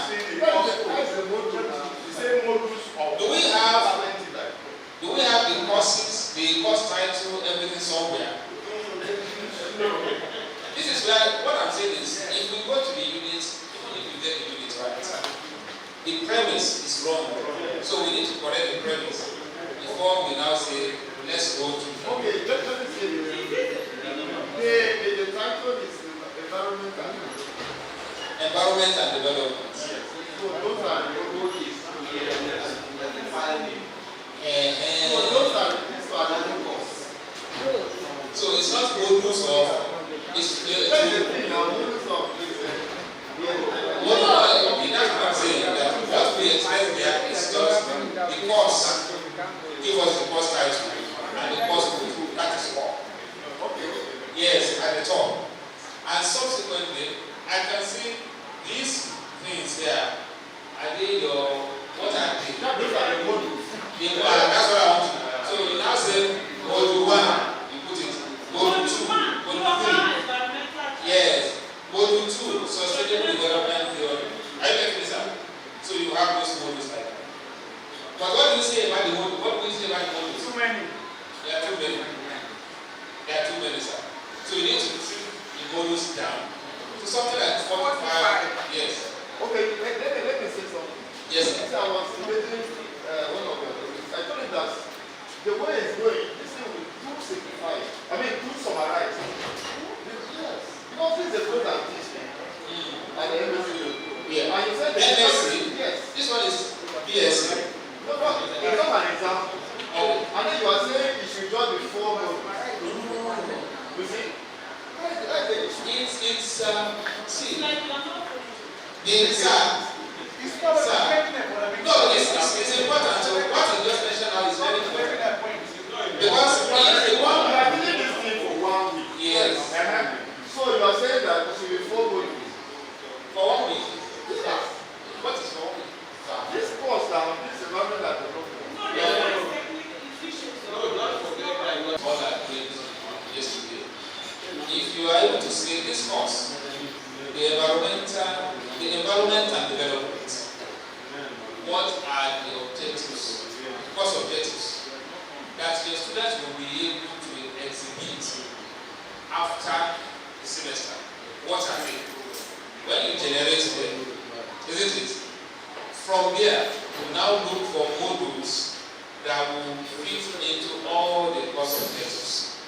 By the time you do that, because your course objectives, no matter how voluminous the course is, you won't have course objectives more than 5 or 6, because it's broad at the course level. You just say analysis of so. It may have 2 modules under it. 1. Now, when you do that, by the time you come to modules, you now begin to say these 5 modules will fit into all the course objectives. Even if it's a 3-unit course, you don't have more than 5 to 6 units maximum. 3-unit courses. Because now yes, it's a master's. It's a master's program. What makes it at the higher level is not how voluminous it is. Say you have been teaching the course a very long time. Yes, and you know that they have learned some things in their undergraduate level. I teach master's courses. I know when I get to the place, I will get to learn some things in the undergraduate level. I will just run over it and I move. Isn't it? It's by the time you are taking everything from the undergraduate to professor, it will be so voluminous for them. Okay? That it should not be too simplistic. That it should not be something that is too foundational. Okay, at this level. That students will be able to go through the entire content in more response to this. No. All we are saying is that if you follow the systematic process that we discussed yesterday, you are ending up with something like 5-6 modules. And even if you don't want to cover 8 modules, you have 5 modules. In one module, sir, you can have 4 to 5 units. And those units will have sessions as sessions. You are still covering everything that you have been teaching will be covered. No single thing will be left out. The only thing is that students are not, when they see many modules, from the beginning you start them 5 to 6 modules. And then maybe 5 modules at most. I told you in MOU the standard is for 2-unit courses. It's usually between 3 to 4 modules. For 3-unit courses, it's usually between 5 to 6 modules. Maximum. But you can have units, and those units you can have sessions, subsessions, rather than it's not good at all. Yes, let's look at the course units. So, sir, you need to indicate module 1, give us the title, module 2, up to module 5 or 6, that's what you want. Now, you now pick module 1, and you now give us course units under module 1. Are we together, sir?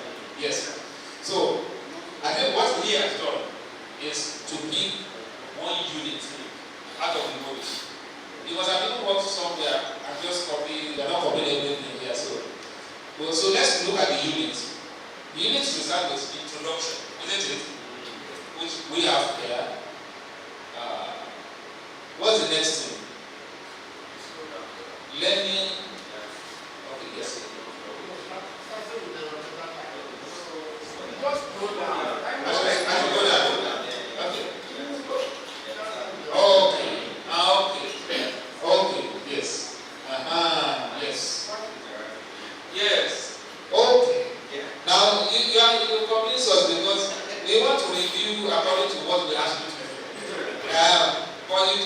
Now, what we want here is, after those modules, pick module 1 and list out the units under module 1. So what we have done here is to now bring unit 1, which he has done here. So let's go through it. Let's look at the introduction. This is the module, this is the unit introduction, isn't it? Alright, let's look at it. In this unit, no breaking. In this unit. No, it should not be. It's not tomorrow. No, but it's still breaking. Okay, in this unit, we will explore the most pressing environmental issues. And it's for me. Yes, no one from So let's take it from there. What are you saying? there's an interruption. Okay. In this unit. And so he has continued as if you will be. It's brief.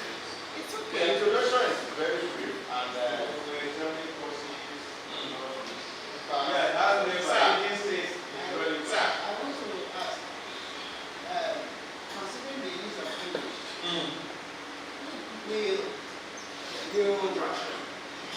is it allowed? It should be full. I think if we look at this then, the only thing that I can see here is that you are mixing up modules with units. So it should be in this unit. We will explore the post-processing environmental issues in our plan. That's a very nice. Regardless of whether you say welcome, that's not every time you say welcome. You can ignore it sometimes. This one is very nice. Very friendly. Because you can enter your class and say, when you have good morning, sir, alright, so this unit we are going to examine blah blah blah blah blah blah blah. You have not, it's still mumbling, it's still away. I think I like it. You will learn about climate change, blah blah, and some other things, which is conversation. Okay, we will discuss everything they will learn. He has explained, he has told them that. Very brief. By the end of this meeting, you will understand. Okay, it's understanding with them. They will be understanding. You will be able to do this, blah blah blah blah. I mean, we will to contribute to a more sustainable future. Let's get started. You see that one? Let's get started. You are talking to the student and say, okay, yes, this man is getting it. It's welcome. It's getting it's welcome. I know what I see here. You got this one from AI. It's so this because when you see this contrast, you know it's clear. What if it suits the need of your writing? It's no wahala. You just have one of the things, then it's close. No problem. Okay? Yeah, so You can paraphrase. yes. So what is missing here, Dr. Amos? What is missing? Okay, maybe the linkage or maybe the linkage. You must have noted so in your environment. Your intention, primarily you mentioned it, that you should refer them not only identify what material is sequential. Sometimes the knowledge can be something they have learned in their previous class. Sometimes it's nothing, it has nothing to do with their previous classes. Maybe something in the environment, you must have noted so within your environment. That's the crowd knowledge. It may be something they see in their kitchen. When you enter your kitchen, you must have seen this, you must have seen this, you must have seen it. Just connecting what they have learned or what they have experienced before. Then you connect it and say, okay, in this lesson, we will discuss this.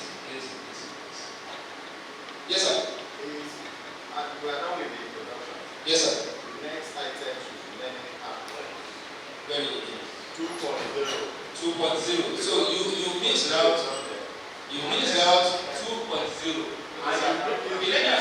Look at it, it's bringing it under the main content. Oh, okay, okay. Under the main content. Oh, okay, okay.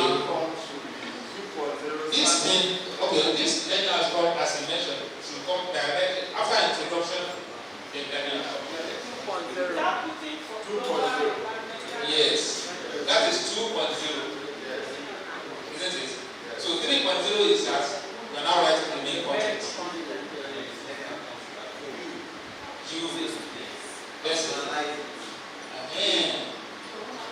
When Prof is ready with all the house talents, yeah, it should be using the same thing. Upon completion of this course or this unit, it's a unit. If that is what you want to be using, it should be general for everybody. Students will be able to know. So you will be able to list out.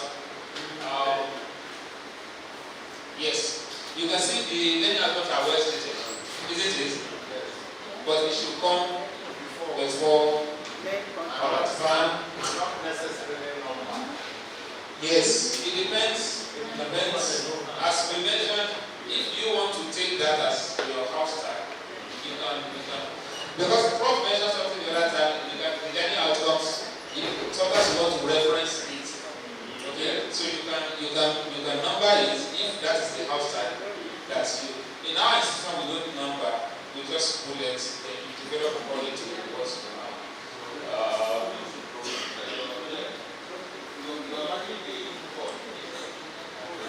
Module 1. Okay, this is another unit, I mean. I have stated the flow. Okay, here. Oh, okay, yes. Now you can see what he has done here. Okay, because he has been improving on it. Yes. He has been improving on it. As we are doing it. He didn't delete. Yes. I think that's what is happening. You can see module 1 now, which is unit 1 anyway, so unit 1. He has corrected that thing that we said there. Introduction, learning outcome. You can see that. Yes. Very fine. And again, this sub-unit and then under this framework, I think we are step in both step E. Yes. They are really stepwise. Which one? The content. The implementation, yes. Because it's confusing here now, where students are saying 2.2. Alright, so I think he has been able to update it here. Let's look at the main content. So he has all the topics. Okay? Covered. Okay, that's what we asked them to do yesterday till today. Okay, let's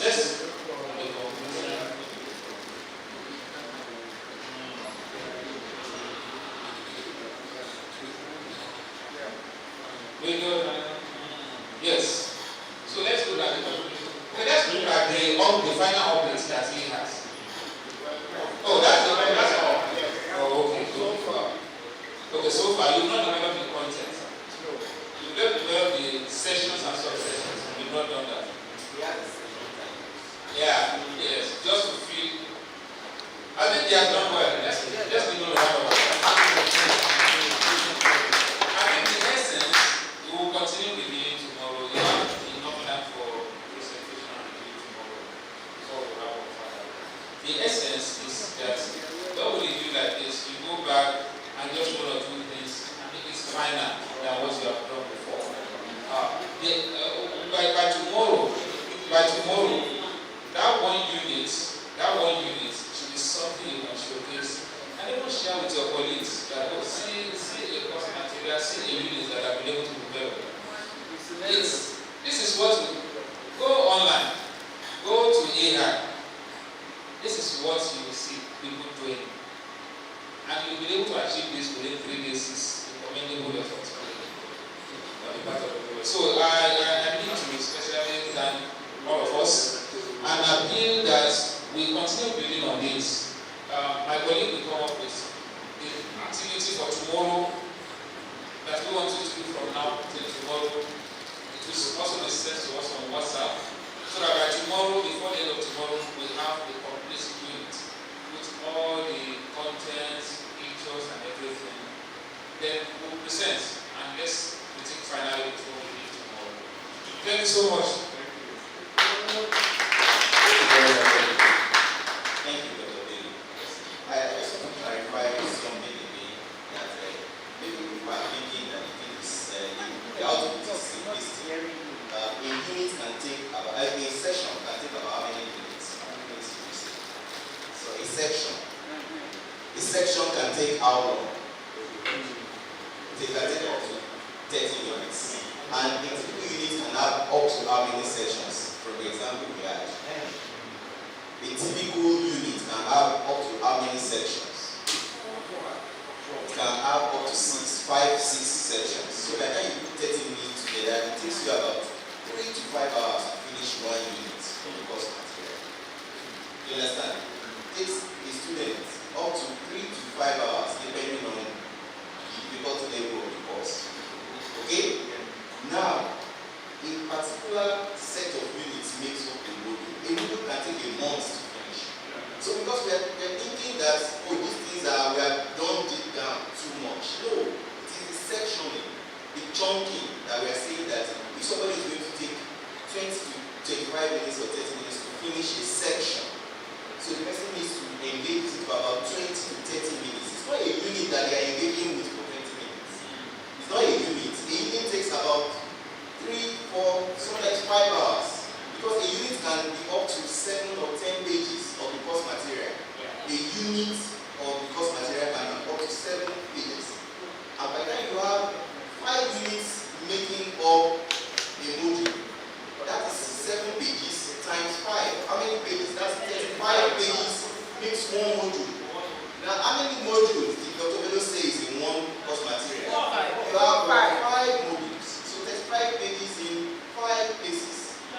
So you can see that it is not a small exercise. So because I could hear from some of the questions as if we are reducing the content of ODL. No, that's not what we are doing.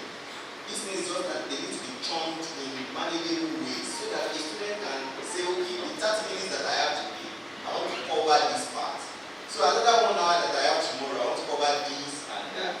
Okay, so it's really what we call a systematic way of presenting these things.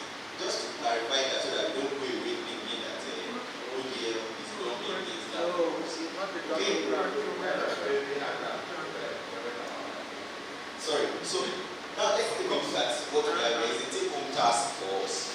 Now some of these we have covered. Some of these we have covered. Some we are yet to cover. So we're going to post this on the platform. I just want to walk us through this process. So in your course, digital learning course unit that is under development, the first thing is develop the purple colors is what we expect you to do. Those are the things we expect you to deliver. Develop a comprehensive introduction. How many types of introduction did Dr. Amos share with us? Which ones? Brief. What's the second type? A moderate. And then, but this instruction says, please develop a comprehensive introduction. For you to understand what the comprehensive introduction looks like, go to the material on access devices. It's on the platform. Take a look at it. Structure your own comprehensive, your own introduction in that format, under 1.0 of your course units in that file. Okay? Then the next thing is to ensure that you have provided about 4 learning outcomes. Yesterday, Dr. Bello said we need a minimum of 4 learning outcomes per unit. So under 2.0, we want to see 4 learning outcomes. Those learning outcomes must follow the A, B, C, D format. What is A? The audience. Then the behavior. Yes, then the condition. And then the degree to which you want that. Again, if you need a reminder of what each covers, go to the material on writing effective learning outcomes and assessment using the platform. Okay, and it should be smart. You see 4 learning outcomes for that unit. Okay, 3.0. Now come to the main content. We want you to break it some of you have done it, you've seen what we have reviewed some. Some is in progress for some people, right? I want you to now, each with the topic, following the guidance and presentation on content, structuring, and organization. Then populate the sections and subsections under 3.0, still under 3.0, using OER. Just attempt to use OER. You can either use OER, Commons, Melo, and there are other examples that you couldn't cover in the presentation. So you can even try and introduce, that would be fascinating to see, but to introduce a video link. It would be fascinating for us to see. Usually not more than 2-3 minutes as he has shown us, because it's not also going to be very lengthy videos. 2-3 minutes, 1.5 minutes, just to a teaser. Then the next thing is integrate in text work. How many did he ask for? 1. In self-assessment exercise, how many? Then end of unit activity, how many? 1. Into that your 1 unit. So let us see it as it unfolds. Okay? If we follow each of the presentations, it has specific guidance on how to accomplish each of these. And then the last thing is that we are supposed to develop a conclusion and summary. Somebody has done that, we've seen. The only challenge we have with it is that it was not conversational. And now somebody has done a very conversational piece that we all appreciate, isn't it? So we can all now develop a conclusion that is conversational, summary that is conversational. And that will fill up our sections 4.0, 5.0. And then we're going to fill up 6.0.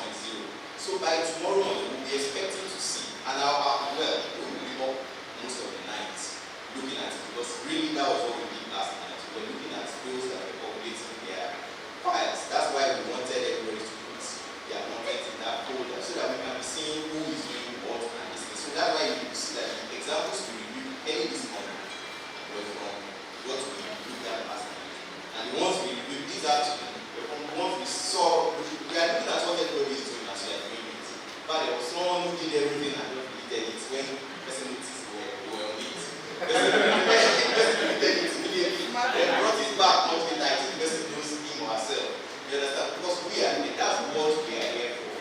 Okay? So we will be reviewing it and this and that.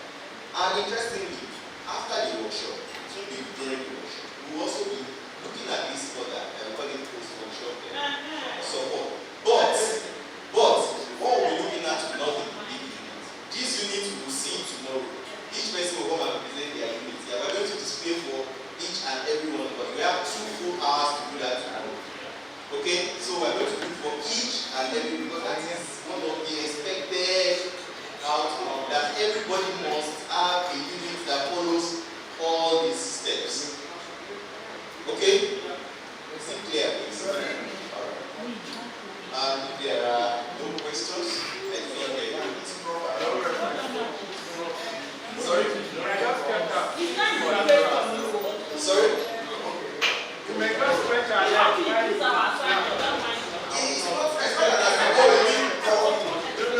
I'll think this is 6.0 and 7.0. Yes, now 7.0. What's the focus of 7.0? What is the focus of 7.0? Now, if you actually do 4.0 correctly, if you do it as a proper academic, would I need to tell you to do 7.0? Do you understand what I mean? If you actually do 4.0 the way an academic, where we are taught to do it as an academic, nobody needs to tell you that you need 7.0, because you will need 7.0. What we need to be told is that this is an exam. We have to answer the question. Yes. All right. Thank you very much. So what I'm going to do is before we upload this on your platform, we will now include 7.0.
we want to appreciate you for your presence. Yes. Thank you for holding this moment. Joy is coming.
Standing is good for your head as well. So when you're standing for a moment, just 1 or 2 minutes, just stand. And then let crowd begin to gather. Let crowd begin to bring us to fall now. Akare is going to fall. If you enter also the other leg. Akare, you have spoiled everything.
On our IPESS YouTube channel.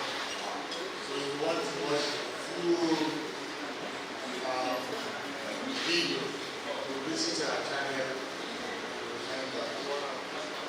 The second announcement I have is I've sent you all email to do the WhatsApp platform so that I'm not distracted. But we're working on the certificate, and our trainers want us to give them our names if you want them to be on the certificate. Now some people are starting to sell them or buy the other way. Some are doing it. I don't know whether that makes a difference. Is there a possibility of it on the right or in the order? If there's a government that will be there. So I will try to send it exactly as I want to go. That's possible. Now I have made those announcements. The delay in launch was strategic. The trainers also wanted all of us to participate about the program. We appreciate that what we did today was even more engaging than yesterday. So I know when you eat, you write in the language that before it's your turn, it will make you eat browser and all of that. So the request was let's do that. But the teacher was supposed to have been here by now. We were trying to reach her, and the hospitality person is reaching her. I believe that in a very short while she will be here. So once you have your lunch, you can be on the way. If you want to take away, I hope that you have to take away facility. So you can take it.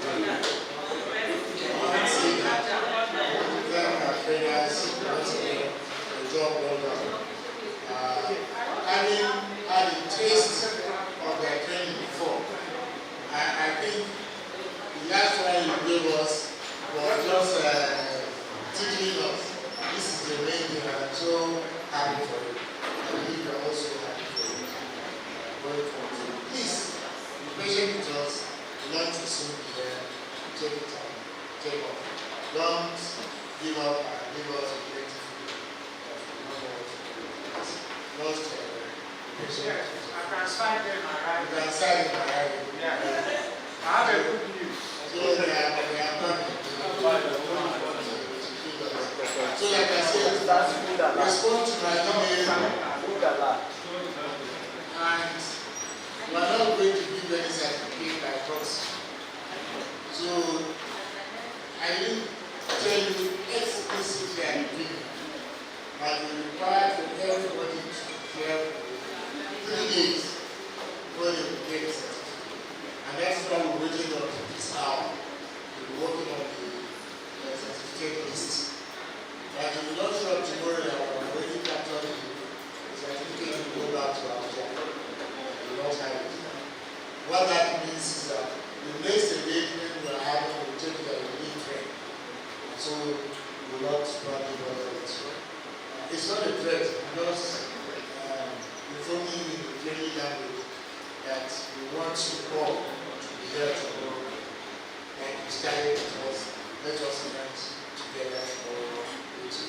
Thank you very much.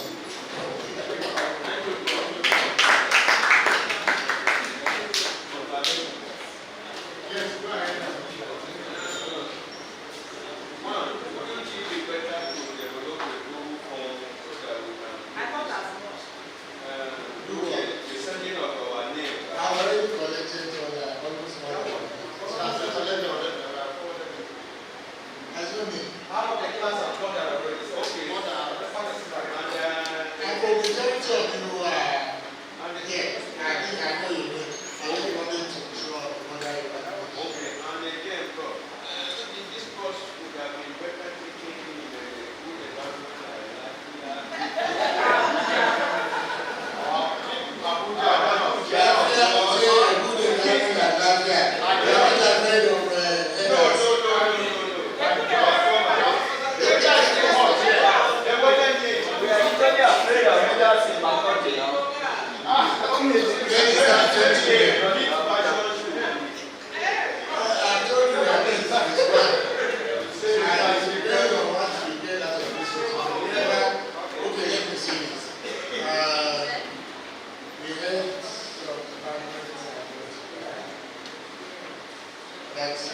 remember this, I like it when Dr. Bello said developing content is not a one-man show.